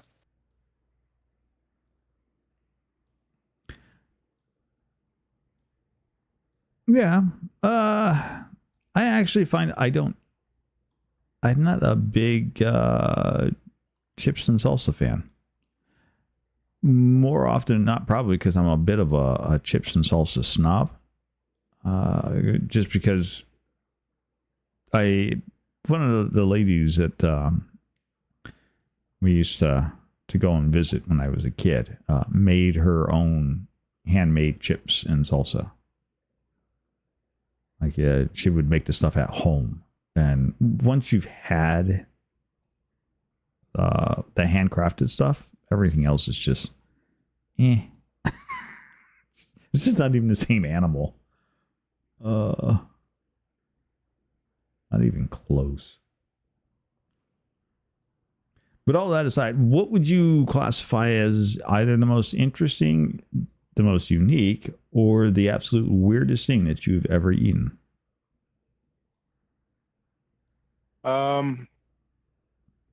So I'll probably start with the weird. For me, it's mostly like textures. But I absolutely cannot eat artichoke. I tried it. The first time I tried it, I literally like was choking on it, and I don't know if it's because I'm allergic to it or whatever. Oh. And then I tried it in Artichoke is in just a dip. vile, nasty, disgusting, dangerous food that should just be burnt in total, en masse. Just get it out of the grocery stores. No. Your I tried body it in a dip. rightly rejected the stuff. It's just fine. Sorry. Fine. But I tried it in a dip when I was older because a friend of mine was eating it, and I said I'll give just a little bit of it a try. And even though it was like ground up really, really fine, like the hairs that come off of the artichoke like got stuck in my throat still, and it's just I don't know why, but just things shouldn't be hairy when you eat them.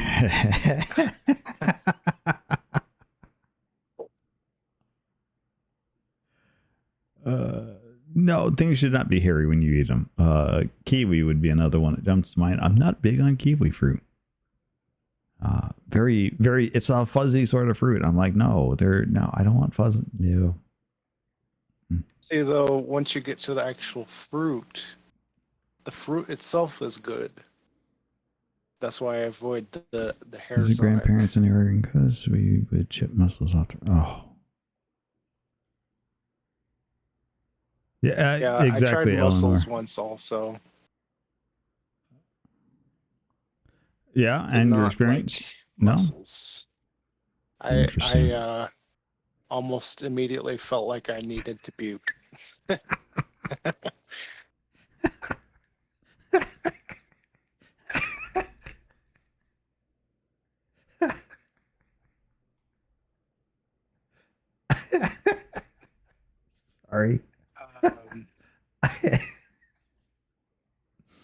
Let's see.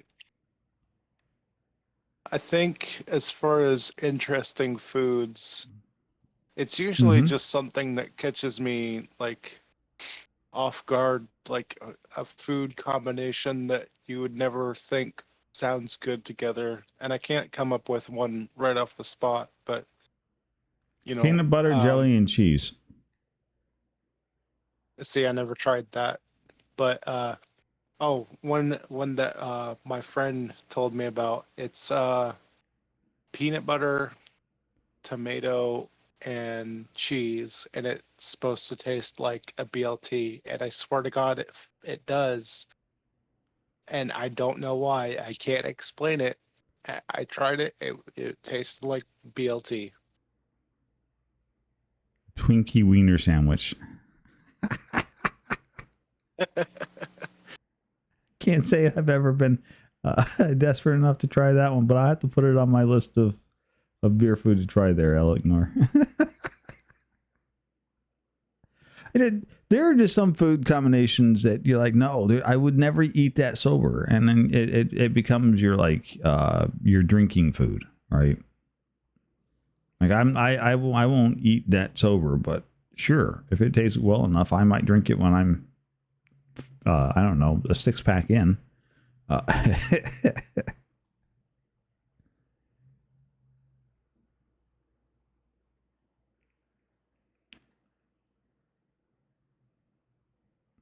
Um, but yeah, I don't know what the other parts of that question was. I kind of forgot. We're just talking about weird, interesting, or you know, just like no, don't ever do it again. Would not do it again. Won't touch. No, it was just bad.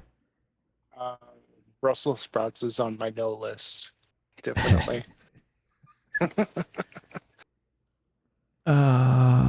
I cannot, in good consciousness, disagree with you on that one. Brussels sprouts have been on my no list since I was a kid. Yeah.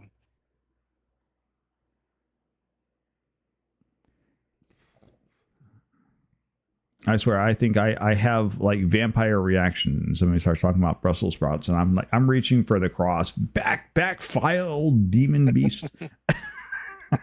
just go away. Leave me alone. I don't want it. You can't make me eat it. They refuse. Yeah, I'm not big on artichoke either, so don't feel bad. I've had it. I'm just not a fan. And I've had it in like I've had to dip itself expressly just because I can't even get past the smell of it raw or even cooked. I'm like, just no. Just no. Food shouldn't smell or look like that. Just no. Now I do don't find think I would ever try anchovies either.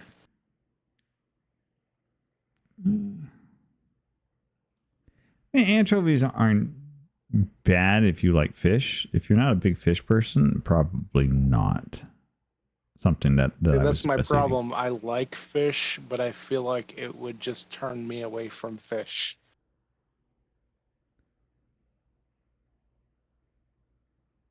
That's fair. You know.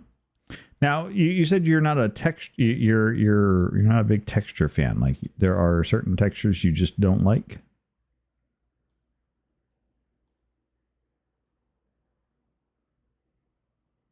And I think most things are okay, but anything slimy or I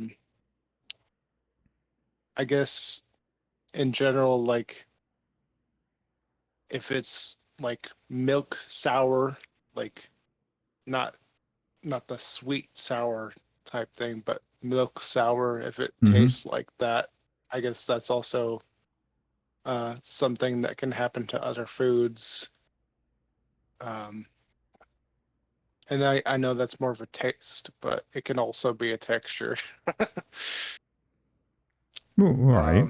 Well, I mean, the difference between rot and fermentation really is just the use case, right? Like some Yeah. food we let rot on purpose because it enhances the flavor or it achieves some kind of grand design for what you're going for. Like I grew up.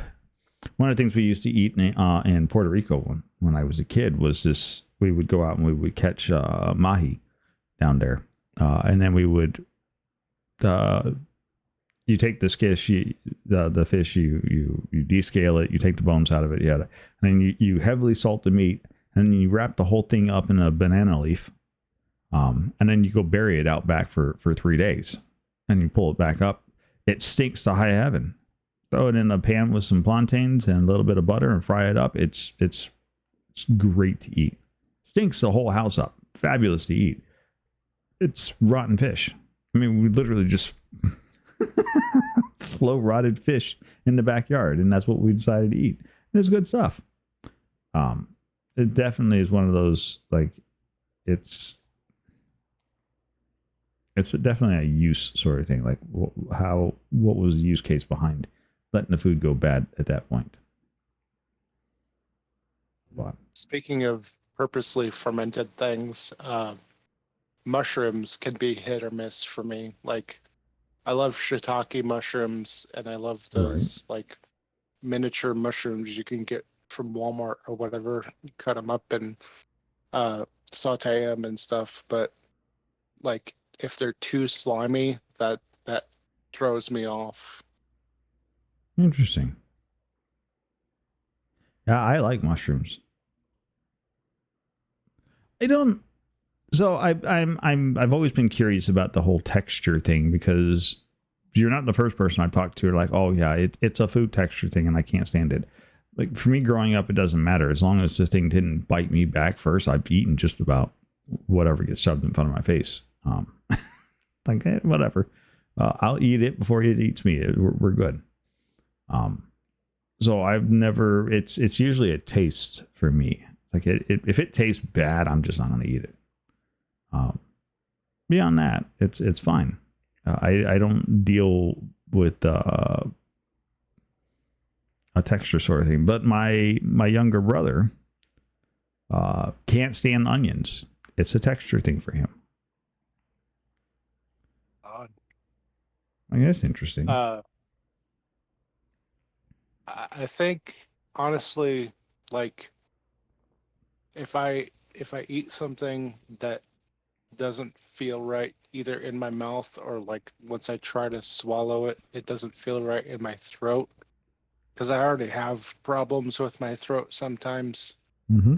If I feel like it just doesn't want to go down, that's usually a telltale sign that I'm not gonna like it. That's fair.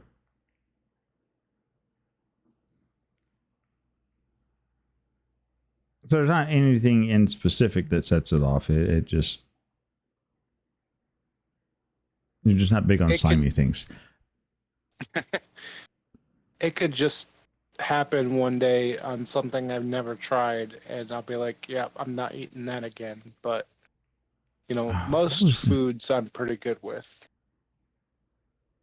Trying to remember the name of that fruit. It smells like death warmed over. So hard. If you can get past the smell, it's not bad.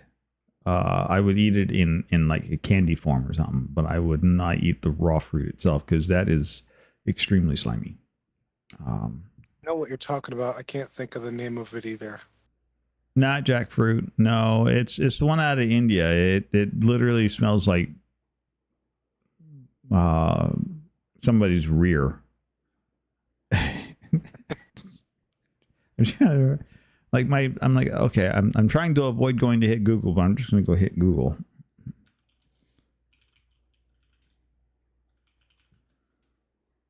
Durian fruit. There it is. Yeah. Yeah, durian. Like I was trying to avoid going to the internet for it, but I gave up. I went. Yeah, I've tried it. I've had. I can honestly say I've had durian fruit. I've had durian candy.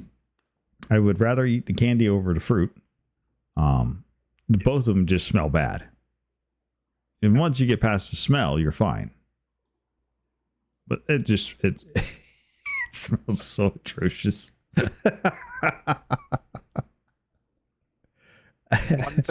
One thing I do really want to try in my lifetime, if I can ever get my hands on it.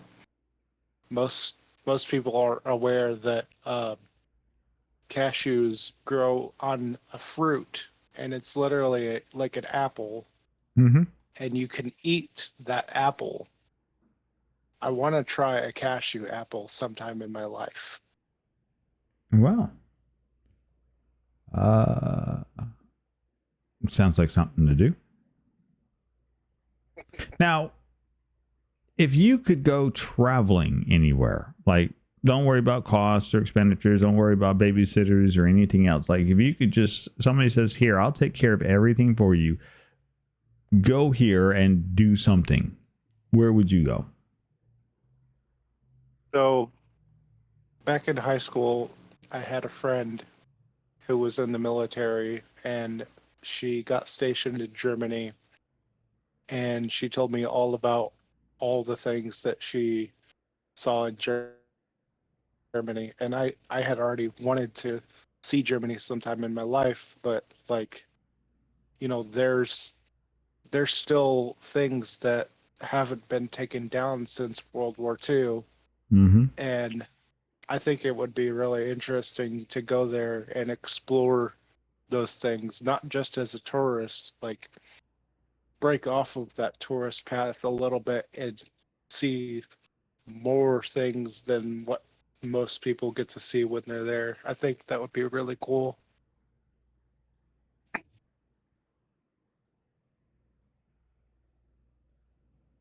Sounds interesting. Yeah, me and the missus are planning a trip to EU in the next couple of years. So I'm actually kind of jealous because my son joined the military, and he actually did it the smarter way versus the way I did it, or tried to do it anyways. But he actually got to get out and go around the world and see different places and visit the other side of the world. And so I was like, oh, that must have been fun. And he's got these little tales he likes to tell of, well, I got into this, or I was doing that, or, we had fun doing X, Y, or Z. I'm like, that just sounds like fun. I want to do it. I would also really love to see Japan sometime in my life. Right? Definitely on my top, I would say definitely at the top of my top 5 list of places in the world I would like to go visit. Very easily on that top 10 or top 5 list. I've been out of the continental United States because I've gone to Puerto Rico. That's actually about as far outside of the continental United States I've been. Which is fine. I mean, it's a small island. You get to go around. It's a 19-hour flight. Last time I took that flight.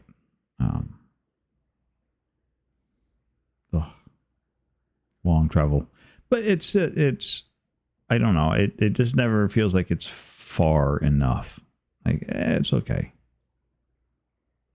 But I really want to go to the other side of the world or something. I think it would be fun. That being said, if you decide to ever go to Germany and you manage to make it over there, you should let me know. I can hook you up with a friend of ours that is hanging out there, and I'm certain they could give you a lovely grand tour of the area. I've never even been on a plane in my lifetime, but my wife refuses to be on a plane, so I'd have to figure out a way to get her to agree to it. Refuses. Oh, she got a fear of flying. Yeah, It's actually very practical. The unfortunate part is I don't think anybody's in any real danger on planes anymore these days. They're really kind of safe. Like more people die in car accidents than on an airplane. Yep. In fact, I think you're actually more likely to get struck by lightning walking out of the house than you would be to get in trouble on a plane flight. And that may be okay. That may be a bit hyperbole there, but I mean, plane flights are really kind of safe these days. Yeah.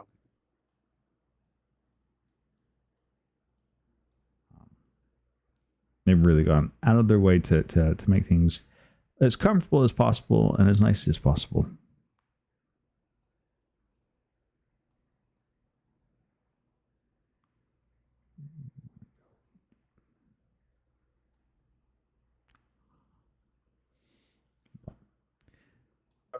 Are there any other questions? Oh, we're good. Sorry, I'm just distracted because I'm like, oh, I finally put these pieces in the right place. It's okay. It's a satisfying, when you get the pieces to line up on a puzzle and it goes in, you're like, oh, I knew it was going to go there. Ah, it's so satisfying. Just enjoy that endorphins for just a moment. I do kind of want to ask you because Yeah, ask away. I've got the time. First of all, how long have you been streaming, and what got you into it initially? So I guess I'm coming up on 2 years now streaming. Sound about right? Yeah, about 2 years.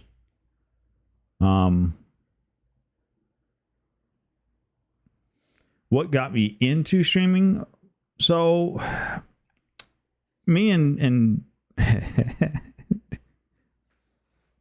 oh, good Lord, 2.5 years.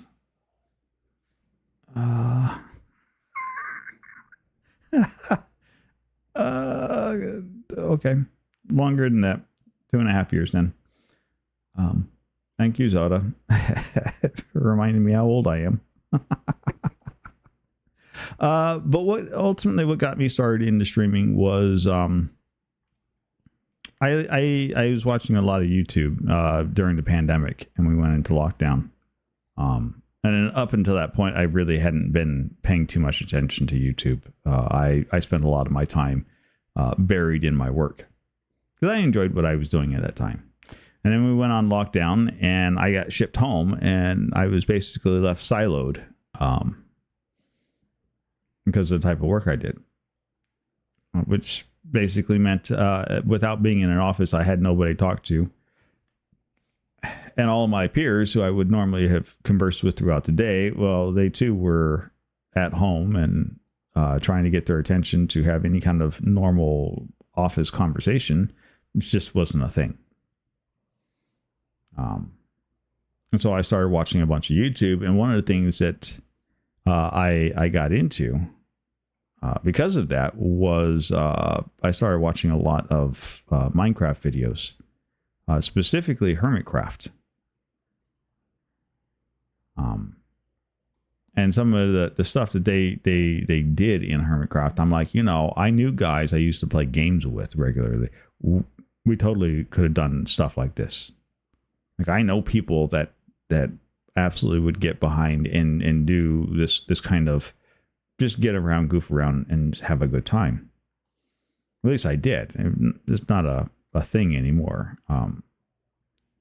Because a lot of those people I used to play with have grown up and gone their own ways, and I haven't talked to them in decades at this point. But I thought, it would be fun to get together a group of people to do something like that. And so me and Shale started doing Minecraft videos, and we were recording here at home, and we were trying to figure out how to make all the recording stuff work and how to get it all tied together, and how to edit the videos and how to make everything make sense. And like, there was a bunch of stuff that we were trying to figure out at the time, and I just didn't have a lot of time to spend dedicated to it.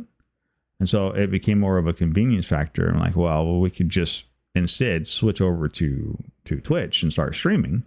And then we would have at least the VODs, and then we could keep the VODs and then figure out what to do with the. We were filling up hard drives, and the videos weren't going anywhere. We weren't doing anything. They were just sitting on our hard drive, taking up space. I'm like, well, this way we could just, record it on Twitch, ship it over to YouTube, and then figure out what to do with it after the fact. And then the whole question was, well, how do we stream? And so then I went and figured out how to stream, and that's ultimately what got us into this, is trying to build a Hermitcraft like content. Like, I still think I still want to try and get to something of that kind of nature, where it's a group of us getting together, where we're all collaborating on the same project, trying to make the same thing. We're all coming at it from different views. And what it is you just tell this really overarching large story while you're creating a world. And that brings in people that are watching it, and they're invested in what happens, the change, the stories, the pranks, the this, that, the whole 9 yards. You kind of make a story for that season, for that session, and then start over, rinse and repeat, and do it again and again and again. And it's like a new season of your favorite television show. It's just new and unique and different. And by doing different things, season over season, you stay interested and committed to the project, and you have a good time. And as long as you've got a group of people that you're enjoying it with. And so that's ultimately what got me into streaming, was I was trying to figure out how to build that group of people that I could pile in on a server and just tell a big story with. And these people would take part in telling the story and have a good time telling the story. That long-winded answer, but there you go. I understand. And I think everybody's story is important to, if you make it, 10 years down the road, you're still going to have that same, initial place where you started. Mm-hmm. And, you can kind of look back on, where you improved from there. You can look back and track the journey. And that's always the fun part, is the journey. Like, I'm happy for the beginning, I'm happy for the end, but I like watching those subtle changes over the course of the journey. Like, to me, the journey is the important bit. Yeah. So. And another friend that I made through Meet Your Maker. Mm-hmm. I talked to him one time when I was starting to get a little bit I don't know, concerned with how streaming was going for me for a little while. And he basically told me that don't do it for views, don't do it for follows, just do it because you enjoy it. And yeah, that coming from somebody that I built a friendship with, that also was kind of going through the same thing, kind of told me that I could still do it whether everybody was watching or nobody was watching. That's right. And they're exactly right. You don't, if you I mean, there's nothing wrong. Like, if that's what you're about, right? If you're about the views, if you're about the viewership, if you're about the you're trying to make a living off of it, right? And that's the thing that you want to do. I say go for it. Sink your effort, sink your energy, run with it, have a good time, go do all of the things that you need to do to make that a success. If that is your ultimate goal, go for it. Like, I'm not here to tell anybody that that's a terrible thing. I want to make creative YouTube short videos about a Minecraft server and a bunch of people having fun playing games and playing pranks on each other, because to me, I think that's interesting. It's fun. It makes me laugh. And after a point, I'm not going to be able to do it anymore. And I would like to have something I can look back on, go, yeah, I was a part of this sort of creative collaboration, because the work I do day to day is not the same level of creativiness as what I want for an outlet, right? So I want to do the Minecraft and the video game things and that sort of thing, and do the content creating, because that's my creative outlet. That is how I want to express myself creatively. I have no intentions of getting rich. I have no intentions of selling anything. I have no intentions of, like, none of that even matters to me. It's my desire to have my expression of creativity, and that's it. Right. Right. And see, I'm kind of on the same page with you on that, because excuse me. Mm-hmm. You know, I knew going into this that I wasn't going to have anything besides the streaming itself, pretty much. Like, I've done a couple things on YouTube, but I don't do it regularly. Not enough to, like, go crazy with it, and I don't really have all the time in the world to keep up with that anyways. It's much easier for me to just jump on a stream for a couple of hours and, you know, just call that good, because I'm still playing the game that I enjoy.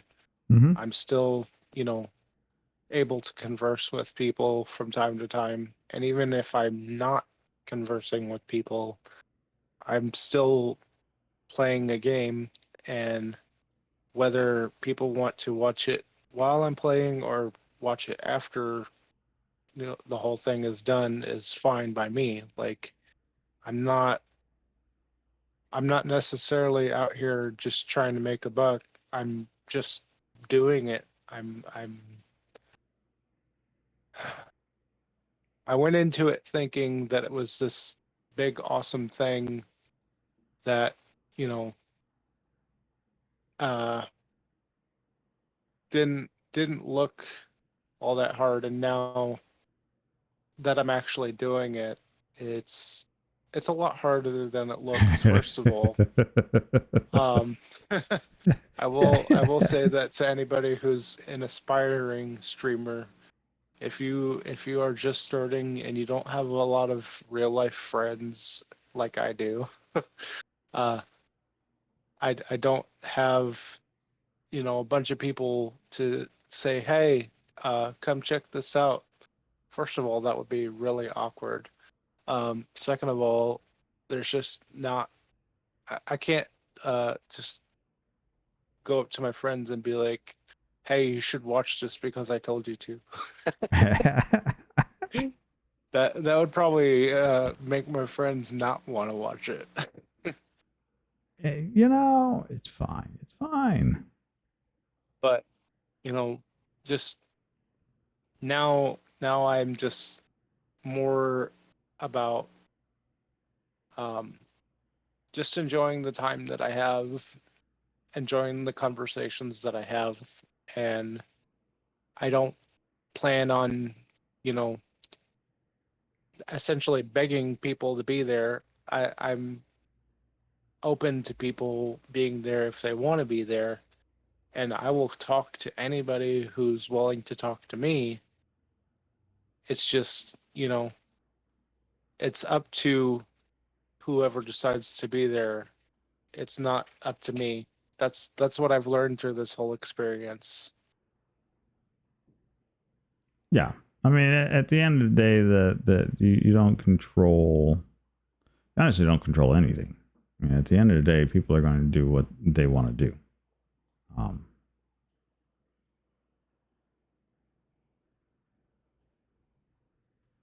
And there's functionally there's not anything that you can do about that.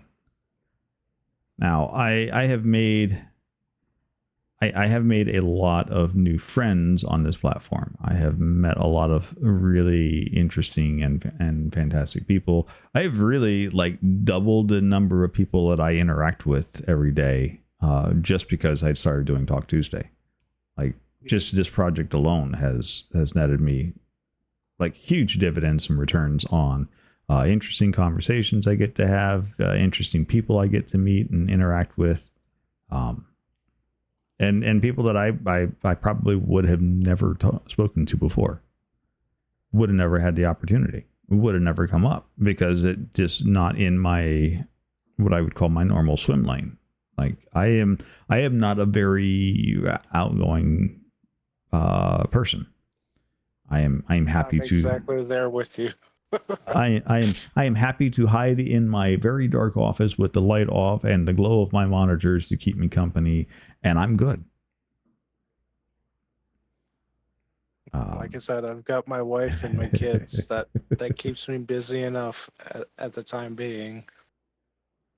But since starting this adventure, I've met yourself. There's a Lisa Pizza hanging out there in the channel. I see a number of familiar faces and people I have talked to, and they're all hanging out listening while we're having this conversation and getting to know you as you're getting to know me and everybody else. And it's just a lovely, gentle, happy little conversation that we've been having a good time with, right? And it's ideal. It's fun.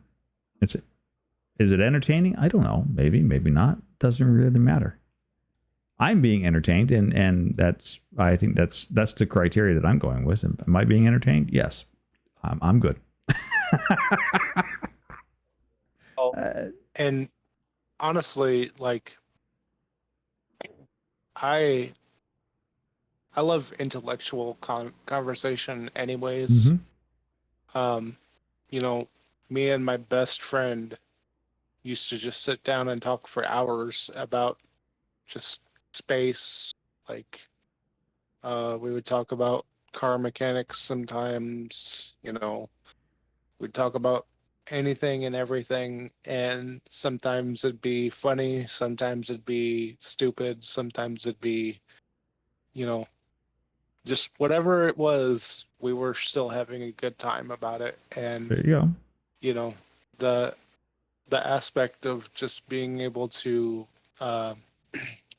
speak your mind freely, pretty much, it makes me feel good. And just also being able to understand one another is another interesting aspect for me.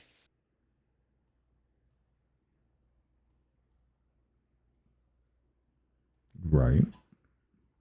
Well, it helps that you can. We could get into the, and that's a very long conversation to have. But I mean, anthropologically speaking, right? There is a fundamental need for people to be able to connect and communicate and share things. I think it's almost wired into us in general. And it's fun, all right? It's what leads people to do certain stupid things. It's what leads people to do some really smart things. I mean, it's kind of hit or miss on that one. I don't. it's still a fantastic thought experiment at some point where you're like, okay, would you be any better, any worse? Would you be happier? Would you be sad if you didn't do, X, Y, or Z? If this never happened to you, if you never got into streaming, what would you be doing right now? I don't know. If streaming wasn't a thing, and you have to stop and think, right? A couple hundred years ago, streaming, it wasn't even considered. And people still found ways to get together, to have conversations, to meet new people. Like they went out and went somewhere. The really fascinating thing comes from the fact that when you sit down, you really think about the fact that since the invention of the internet, and since it's the ease of which people are able to get a hold of the internet, we have gone from a local community to a global community. And where it's absolutely possible to talk to somebody on the other side of the planet and this be a regular conversation.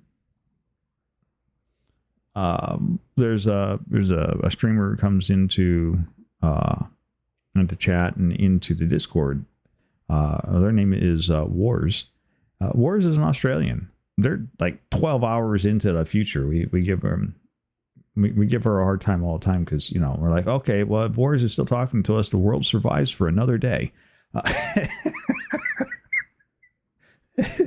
Doesn't really change the fact that if the world blows up tomorrow, then it'll blow up today for them, and it doesn't matter. We'll all notice it all at the same time. Time, because mostly time is it's a relative thing based on your position on this spinning ball. And time, honestly, is more of a human construct than it is anything else.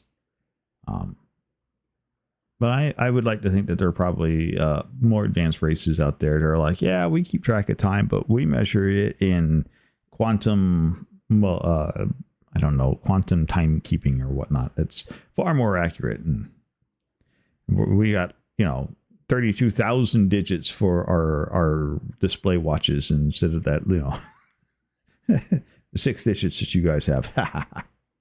Imprecision.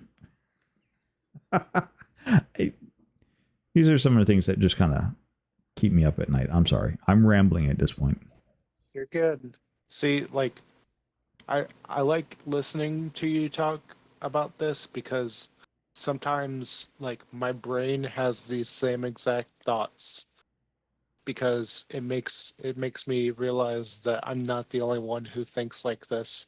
No. Like, time, honestly, it gives me anxiety thinking about it sometimes. Like, we measure every single moment that passes by us, and we measure the time between when we're born and when we die. Like, it's crazy. It is. And it can be a little, well, terrifying, honestly.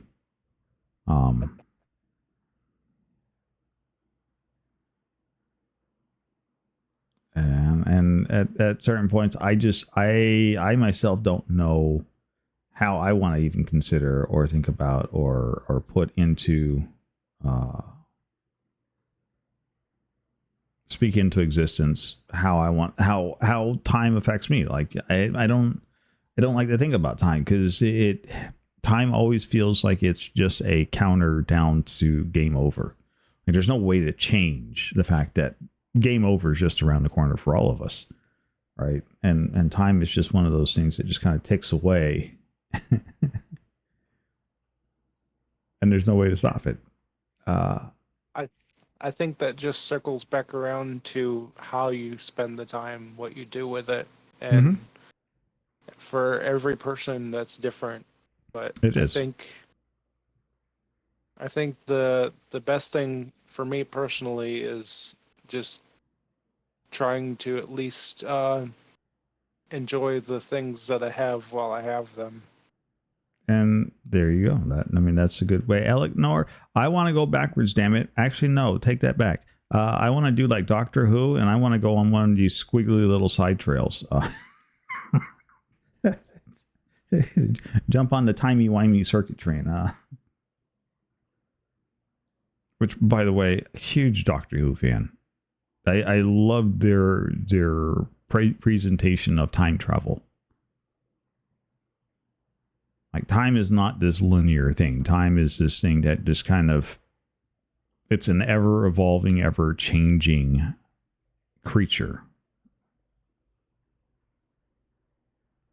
And I think that's a more clever way of describing time.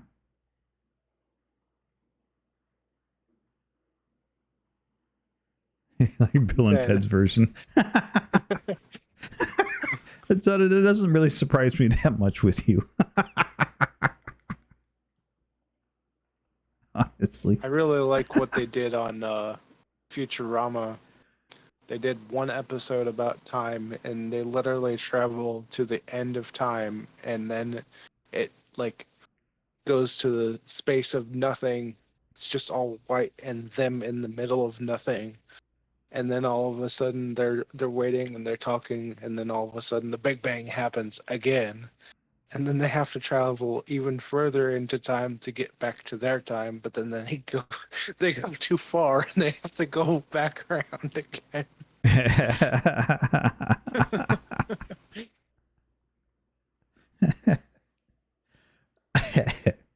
Now, honestly, I think. Hang on. I had a thing. I had a thing. Honestly, I think the Rocky Horror Picture Show has it right, and let's just do the time warp again.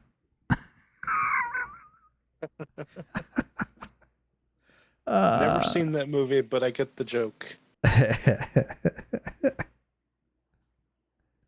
have seen the movie.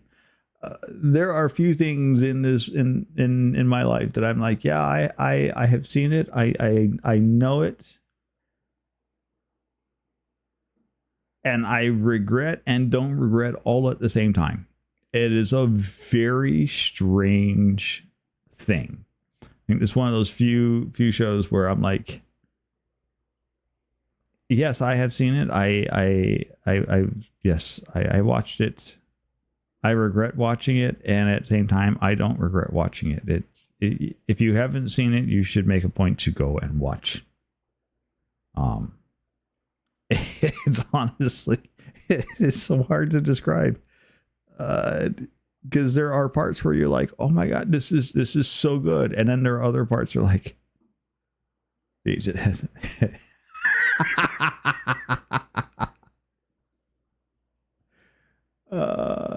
there may or may not be video recording evidence of me doing the time warp as well.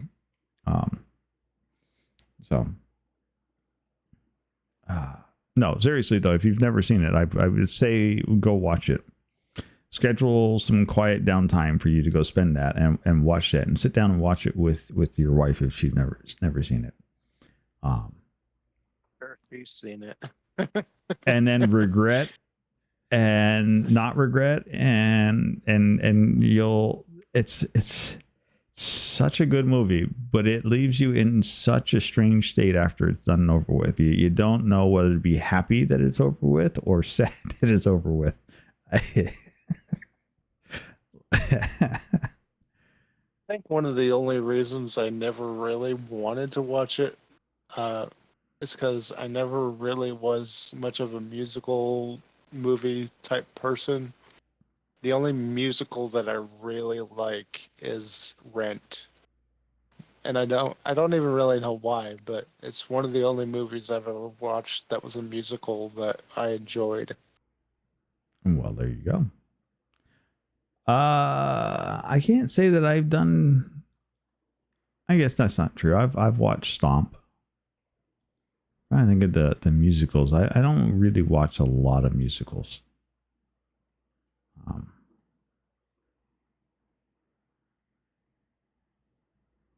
It's never been a big thing with me. Hello, Green Kitty. Welcome in. It's periodic, I'm like, I feel like I should know these names. Let's see. All right, so what would be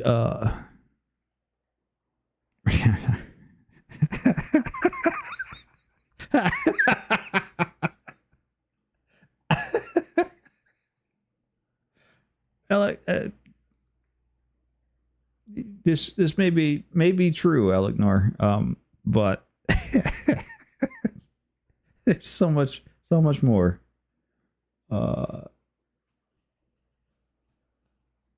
So much more. So do you have a favorite movie that you enjoy watching? Like if you were stuck on a desert island and you had to watch one movie over and over and over again, because that was the only thing that you could watch, it was the only thing that you could take, and for some stupid reason, the desert island has a TV and some video player device for you. What movie would you take to be your forever style movie? So I will never, ever, ever get tired of The Big Lebowski.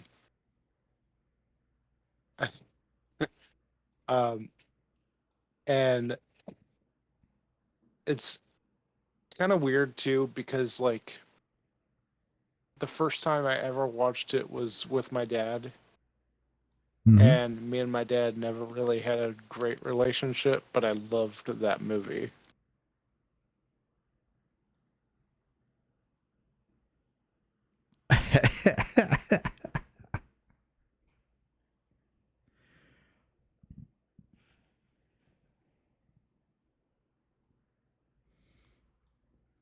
I can't say that I've ever watched The Big Lebowski.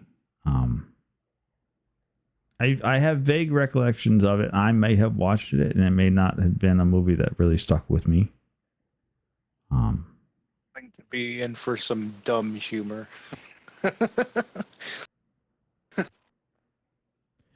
I tell you honestly, if I had to take a movie with me to watch over and over again, the movie that I would take with me is honestly, it's not even a movie; it's a documentary, and it's there's a documentary on Netflix about alien conspiracies, and the only reason why I would take this movie to watch over and over again, this documentary over and over again, is because they have the guy in there who's got the wild hair.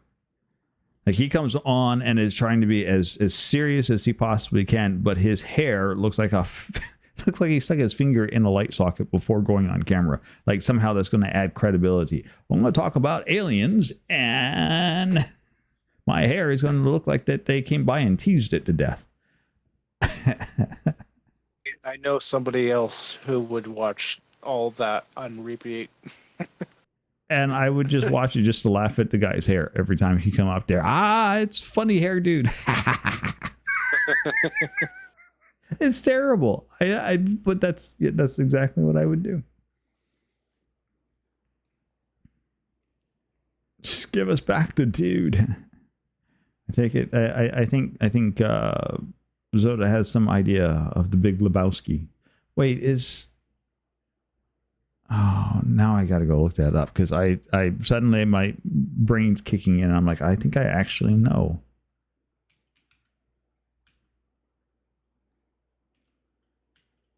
One of the things that the main character Oh, I have in The Big watched this. Lebowski says, I know exactly what this is. yeah, he always says, "I'm the dude." Yes. I have seen this one. Oh. Yep. I don't remember specifics, but I have actually sat down and watched this movie. Never mind. I know what movie you're talking about now. I have to go look that one up. That sounded way too familiar for me not to know what it is.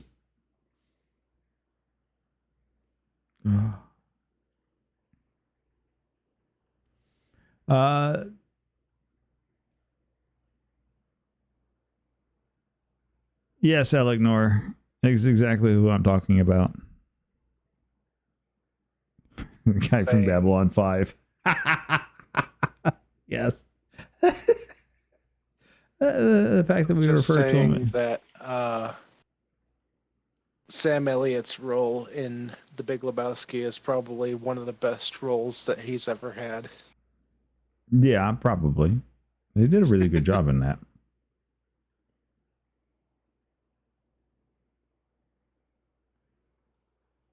Just saying. But yeah, that is fantastic.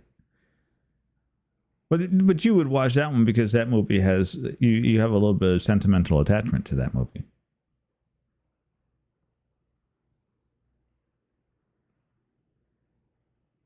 Would that be accurate in saying, or is that just no? You really just enjoyed the story of the movie. It's a little bit of both, really. I like the humor in it. I like the story. I like the main character mostly, but some of the side characters I've grown a little bit attached to also. Good.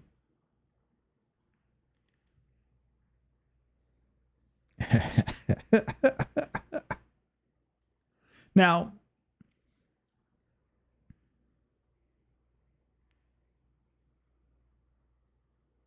Have you considered? So we were talking earlier, and you've got race cars and everything. Do you go and like go to races, or you just like to drive the little RC cars around locally?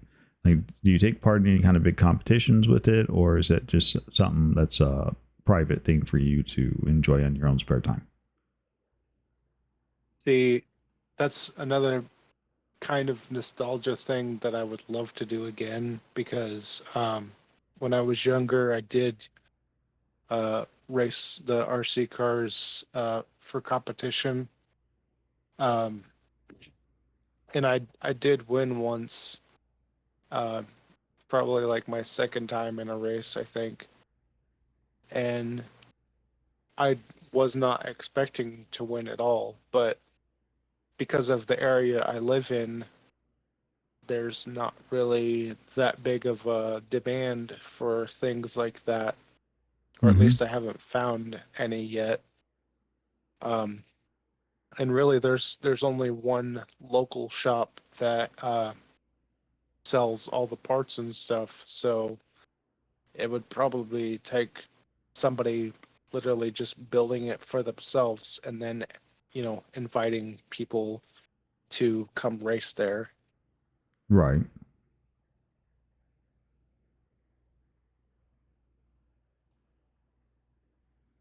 Any But yeah, thoughts to starting up your own like little? I mean, I've had a dream for a little while about eventually like making like a backyard track or something for myself. Mm-hmm. But if money was not an object, then I would definitely build a big track for people to come to and host competitions for it because that's one thing that I really enjoyed doing and I would love to do again, even if it's just to watch. Well, have you ever? Well, I guess. I mean, have you ever considered just going ahead and starting a small? So a lot of big events and whatnot always start. Like, I don't know if you go back and check like Comic Cons and everything. They always start small, like just a couple of guys have gotten together and decided that we're going to go do this thing, and they start doing it over and over again, and before you know it, it's turned into this big giant event. Have you considered just, you know, I'm just going to start it. It's kind of like the old Field of Dreams, right? If you build it, they will come, sort of thing. Um, have you considered that? Is that been like a thought that's popped in your head? Like, if I just start doing this, people are going to show up anyways. I mean, again, I think I would have to find some sort of location just to start it, and also be more social because sometimes I'm not that social. uh, but you Damn, you know, brought up my if Achilles heel, social. Oh, crap. I got to talk to people. Nobody said this was in the rules. if I were to find a plot of land and just build my own track and then like tell some people like whoever had RC cars or was interested in getting into the hobby, like I know all kinds of things that I could tell people if they're just starting out, like Mm-hmm. this is what you want to start out with, and this is, a stepping stone into the hobby, and then you slowly learn, what it takes to upgrade it, what it takes to maintain it, all kinds of things.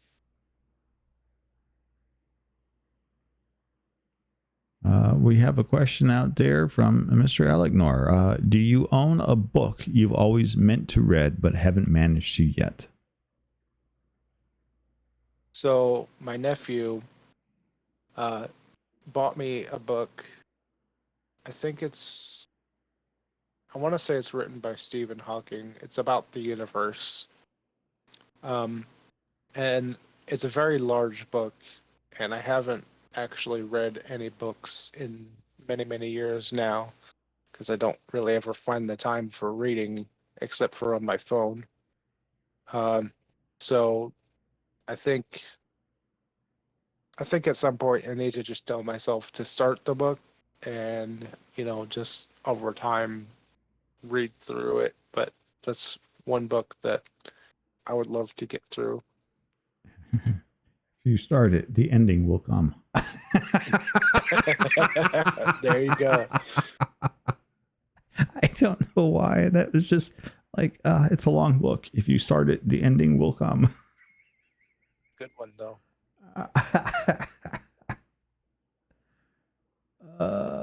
Most of the people that hang out with me in Discord will tell you not to encourage me, because I will very quickly go down these rabbit holes of really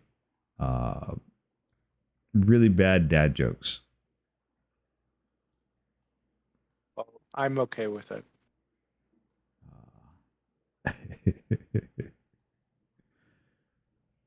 Yeah.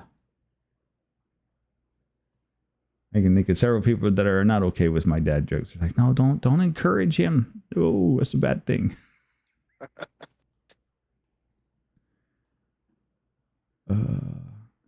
So we're the unfortunate part is we are coming up to the end of our 3 hours. This has been too much fun. We're gonna go a little over anyways, just because we got a little bit of a late start. But that being said, we are approaching our last series of questions at the same token. So as we look forward into your 2024, right? Do you have any really huge plans for anything? Is there anything coming up on your radar that you're like, oh, I'm excited about this, and I want people to know about it so that they too can be excited about it and they can come join me for the ride? Is there anything like that you can think of that's coming up for you? I mean, as far as I know, not really, but for my own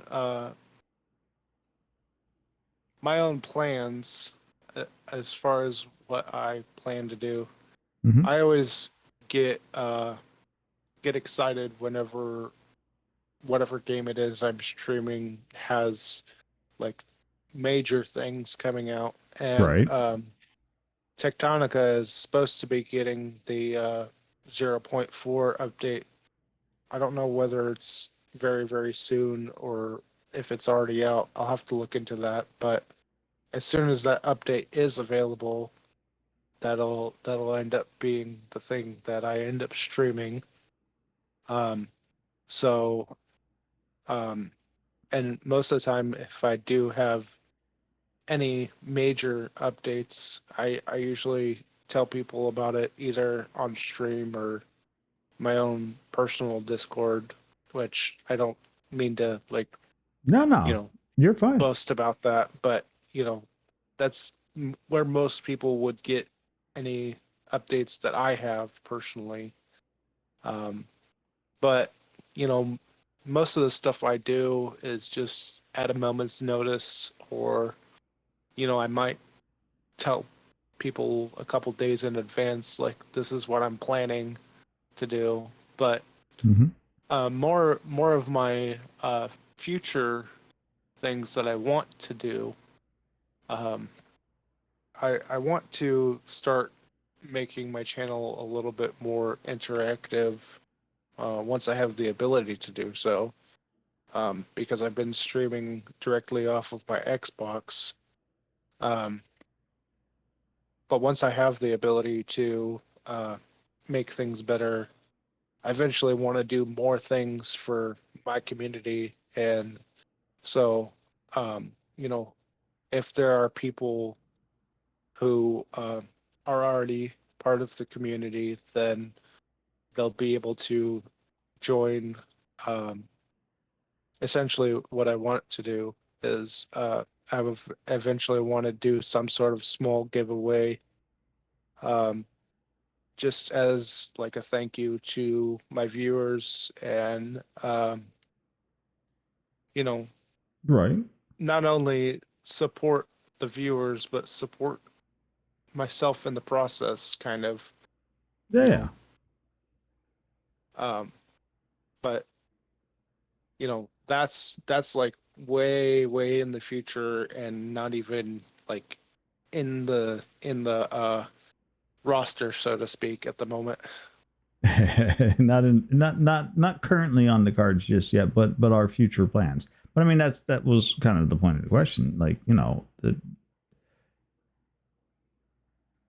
the tomorrow's tomorrow, and we don't know what happens tomorrow until it gets here. The nice thing is tomorrow never gets here, so we can always plan for tomorrow, and hope for a better tomorrow than what today was. And I always find it interesting to see directionalities people think they're going to go. Like, my plan is if I get enough people participating in Talk Tuesday to make it a full year on Talk Tuesday, I think I'd like to come back around and do a hey, this year, a year ago, me and you talked on a Tuesday. Let's do that. Let's revisit that. Let's see what's changed for you from that Tuesday to this Tuesday. A year in review, so to speak.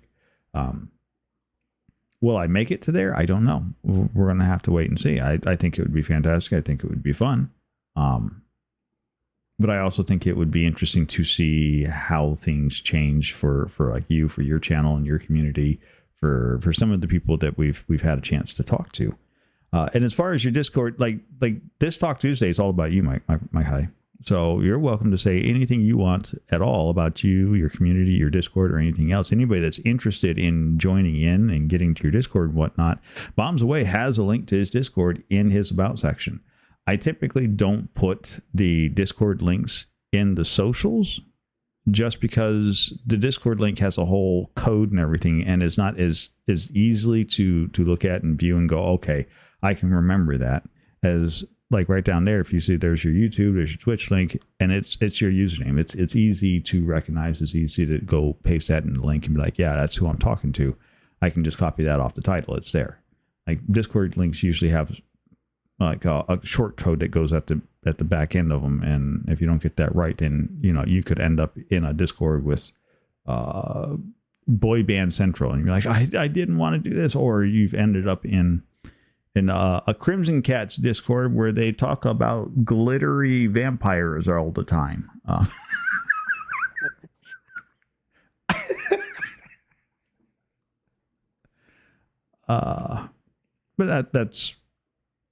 But I mean, absolutely. I mean, even if you want to put a link to your Discord in the chat, that's fine by me. I don't care.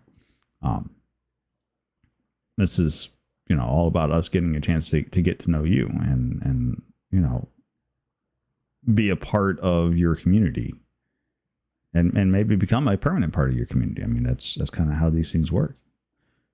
You never know who you're going to meet when you do these sort of collaborations and you start talking with people, and at the end of the day, you make a new friend and you walk away with a win.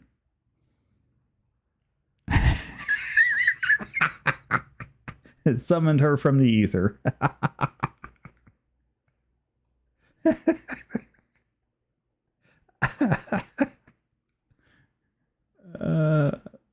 We were just talking about you and your sparkly vampires.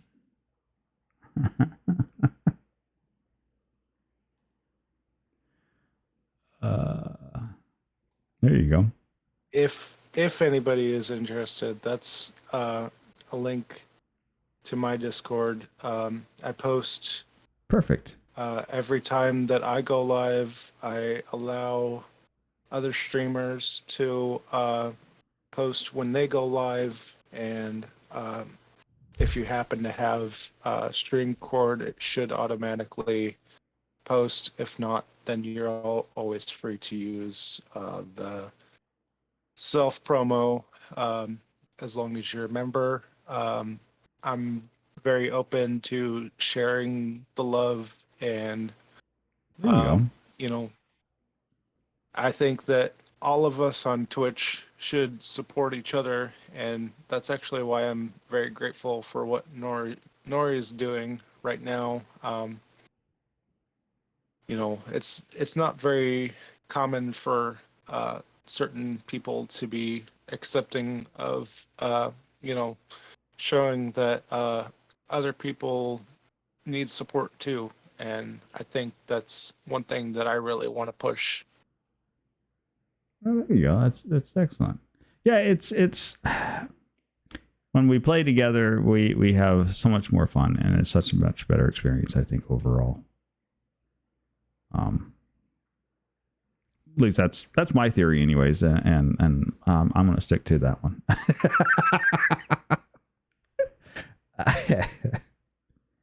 You know, we're having fun. We're having fun. That's what counts at the end of the day. And making memories is just that. It's fun. So beyond that, our final question of the evening, beyond, you know, where do you want to take this fantastic group of people and go make a new friend at, would be, if you had to give a piece of advice and or suggestion to either an earlier form of yourself who's getting started streaming, or some other new and upcoming streamer who's trying to figure out how to get started, you know, a piece of advice that you've like, oh, if I had known that way back when I was starting, I would have a much different experience. Like, that's the sort of thing, like, how can you share forward what you've learned? That sort of advice. Well, considering that I didn't like most of what the internet told me as far as the things to do, I'm pretty much just going off the top of my head what I think people should be. First of all, knowing what to expect. The biggest thing to know is that it's not easy. Like, it doesn't come to you free, essentially. You do have to put in a certain amount of work. You have to be willing to entertain yourself for the most part, and then when you're comfortable, this is a big part that I've learned. If you are comfortable and you are passionate about what you're doing, whatever game you're playing, or if you're an art creator, or whatever it is you may be into, Mm-hmm. if that is your passion and you do it as a passion, then people will tell. People will know that you are passionate about that. It will tell in your voice. It will tell in your posture. If you're using a webcam, it'll tell in your emotion. And, you know, also being able to just talk about anything with anybody. That's another big part of it. And, you know, you may not be able to catch every single thing that happens, or even know sometimes if people are talking to you or somebody else, but you know, that's, you know, you kind of have to be willing to just go with the flow. And you know, if somebody really wants your attention, they'll tell you. That's and I think for me personally, like, my biggest thing was the fear. If you have a fear about streaming, about being social, or, you know, opening yourself to other people, you know, you can still keep some of the things that, you know, if you're not comfortable talking about, you don't have to talk about it. You know, Right. you can tell people that you're not comfortable with talking about it, and most people won't understand. And you know, it'll be what it is. But and another big thing that I learned well after I started is try to use as many tools as you have available to you as you can, whether it be Discord, whether it be a streamer bot, whether it be, if you do have friends that are interested in watching you play something, then, don't just use them, but, appreciate that they are there, and that's, you appreciate every person that is there, and that will pay off for you. And sometimes you might even make some friends. And I try to see everybody as, friendly, and most people are, at least that talk to me. But, some people only stay for a little while, some people stay for a long while, and that's one thing that I've kind of had to get used to. And yeah, and it becomes one of those you tend to learn to appreciate people when they drop by, because it's meaningful that they took time out, and everybody's got life going on. Like, no, I don't think anybody gets away with not having life go on. Life's a bit of a pain that way.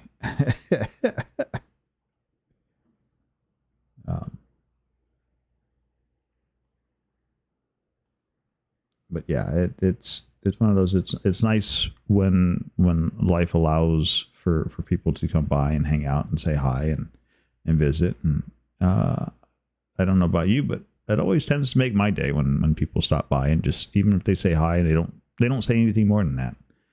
I got a number of people that I know that swing by and they're like, I'm here, I'm just saying hi, and then I'm leaving. And it was still lovely to see you. It was still fantastic that you took time to come by. Yeah.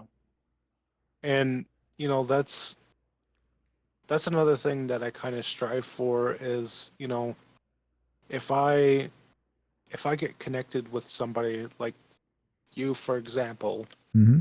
if I don't see you for 3 days or 3 months, it doesn't make a difference. If I take my time to reach out to you at some point and say, hey, what's going on? How's it going? Whatever it is I feel like saying, even if it's only for a little while, I feel like if I connect with you, then at some point in the future, you might come and say hi back to me. And that's generally how it works. Generally, but, yes.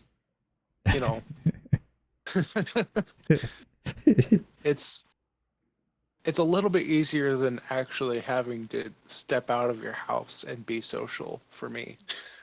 This much is very true. It is a whole lot easier to pop in somebody's chat and say hi there, and then scamper off into the far reaches of another of the internet sometimes than it is to get in the car and drive down the road to say hi to somebody.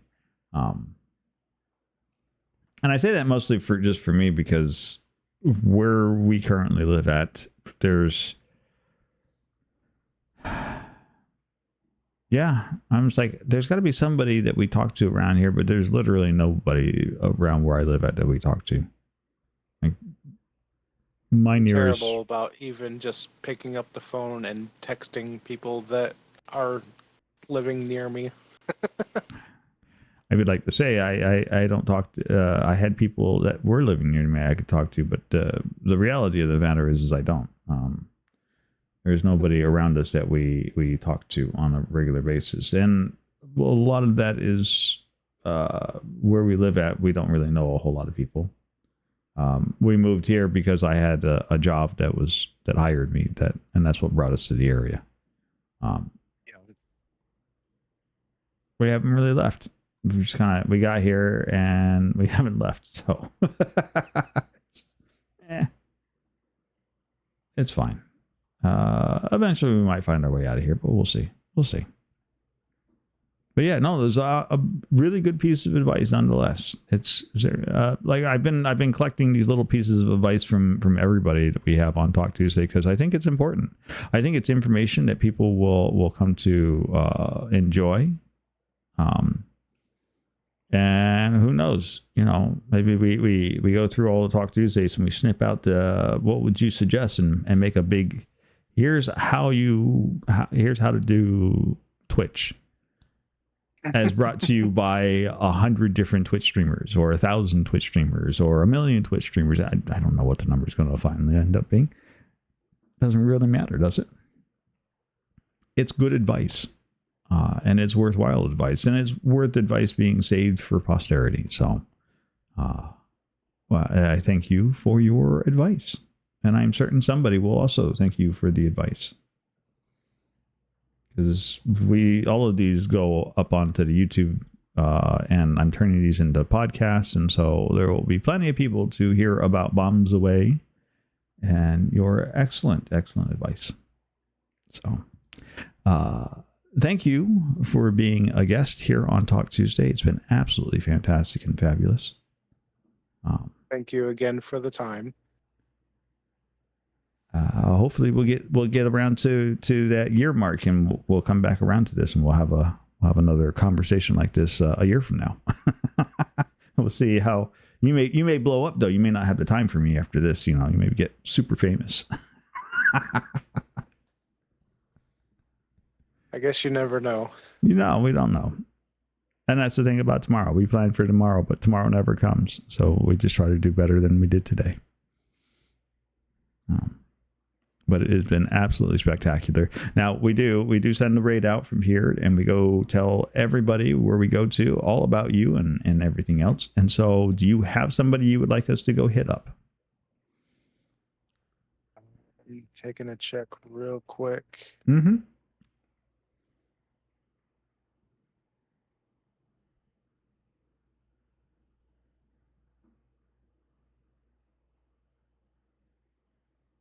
Like this is how we spread word. This is how we talk to everybody else. This is how we let everybody know how you can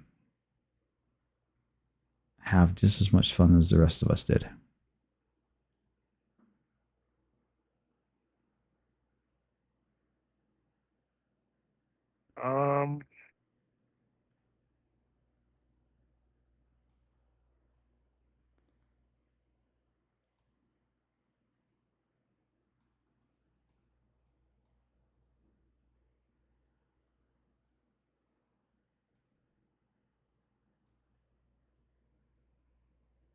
Mm-hmm.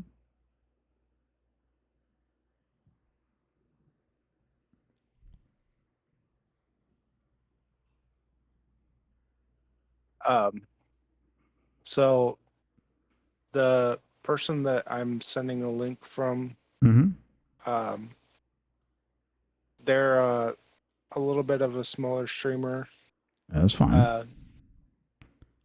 Big, small, mainly doesn't really matter. The reason I want to raid out to them is because I'm starting to get to know them a little bit, and I feel like also showing them support would be nice.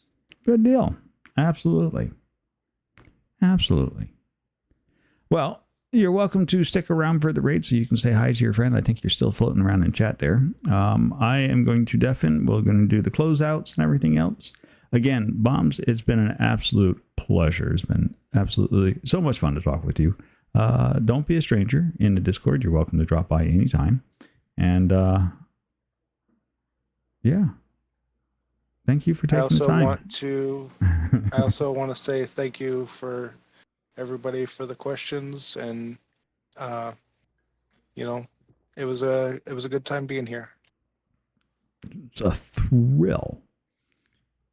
And I think you've made a few friends, so there you go. All right. I'm going to deafen. I'm going to close out, and we will see you on the other side. And we're going to send this raid over to the Chuckling Bird, huh? It's a very interesting name. Loving it. All right. Thank you. Bye. All right, ladies and gentlemen, it is that time. That's right. It is the end of the Talk Tuesday. I hope you've had just as much fun as I have. I'm going to hit the end screen, but don't go anywhere just yet. Absolutely not. We're going to get this raid underway. We're going to go say hi to a new friend, and we're going to tell them all about Bombs Away. We've had such a good time talking with them this evening. I hope you've had just as much fun as I have. Here comes the end screen. Oh, yeah. This has been a fun, fantastic, fabulous, and amazing Talk Tuesday. But we always have an amazing Talk Tuesday because we always have an amazing guest star on Talk Tuesday. It doesn't get any better than this. It is a fantastic and fun time. And if you too would like to take part in Talk Tuesday, well, you know the requirements. You just have to be a streamer and you have to want to take on a Tuesday and come by and hang out with us. It's been a fantastic Talk Tuesday. Now we are going to take all of this happy, fun energy. We're going to go say hi to a brand new friend, the Chuckling Bird. We're going to tell them all about Bombs Away and all of the lovely things that we've heard. You guys have been fabulous and amazing. I look forward to seeing you all again. Don't forget, on Friday, content warning, Cerberus, Zodicus, myself, Brother Fjord. Oh my word, so much screaming, so much yelling, so much mad, hysterical laughter. You don't want to miss out on a moment on that. And then we have the Saturday Crafting and Coffee with Shale. We have the Saturday afternoon with Zoda. I have no idea what we're going to get up to, but you know it's going to be a good time. And then we have our Storied Saturday. More Lost in Random, more short story reading. Oh, it's going to be great and fantastic. Followed back around to, yes, you guessed it, BG3 with the boys. So, still lots of exciting things coming up in the future. Lots of exciting things, and absolutely be checking in because there are so many fantastic people that have come by to say hi this evening that are also doing all kinds of wonderful and amazing things. Brother Fjord is actually streaming right now as we speak. There are fantastic people out there. But for right now, we are going to go and meet a new fantastic people. So, if you are a subscriber, the first message is for you. If you are a follower, the second message is for you. Whichever one you can use, copy it, paste it, get ready to spam it. Let's go say hi to the Chuckling Bird. They're already chuckling even in the clip out. This is great. This is fantastic. You guys have been amazing. Thank you all for coming out for this Talk Tuesday. And until next time, continue to be the fantastic, fabulous, and amazing people that I already know you are. And until next time, well, you know how this goes. Bye for now.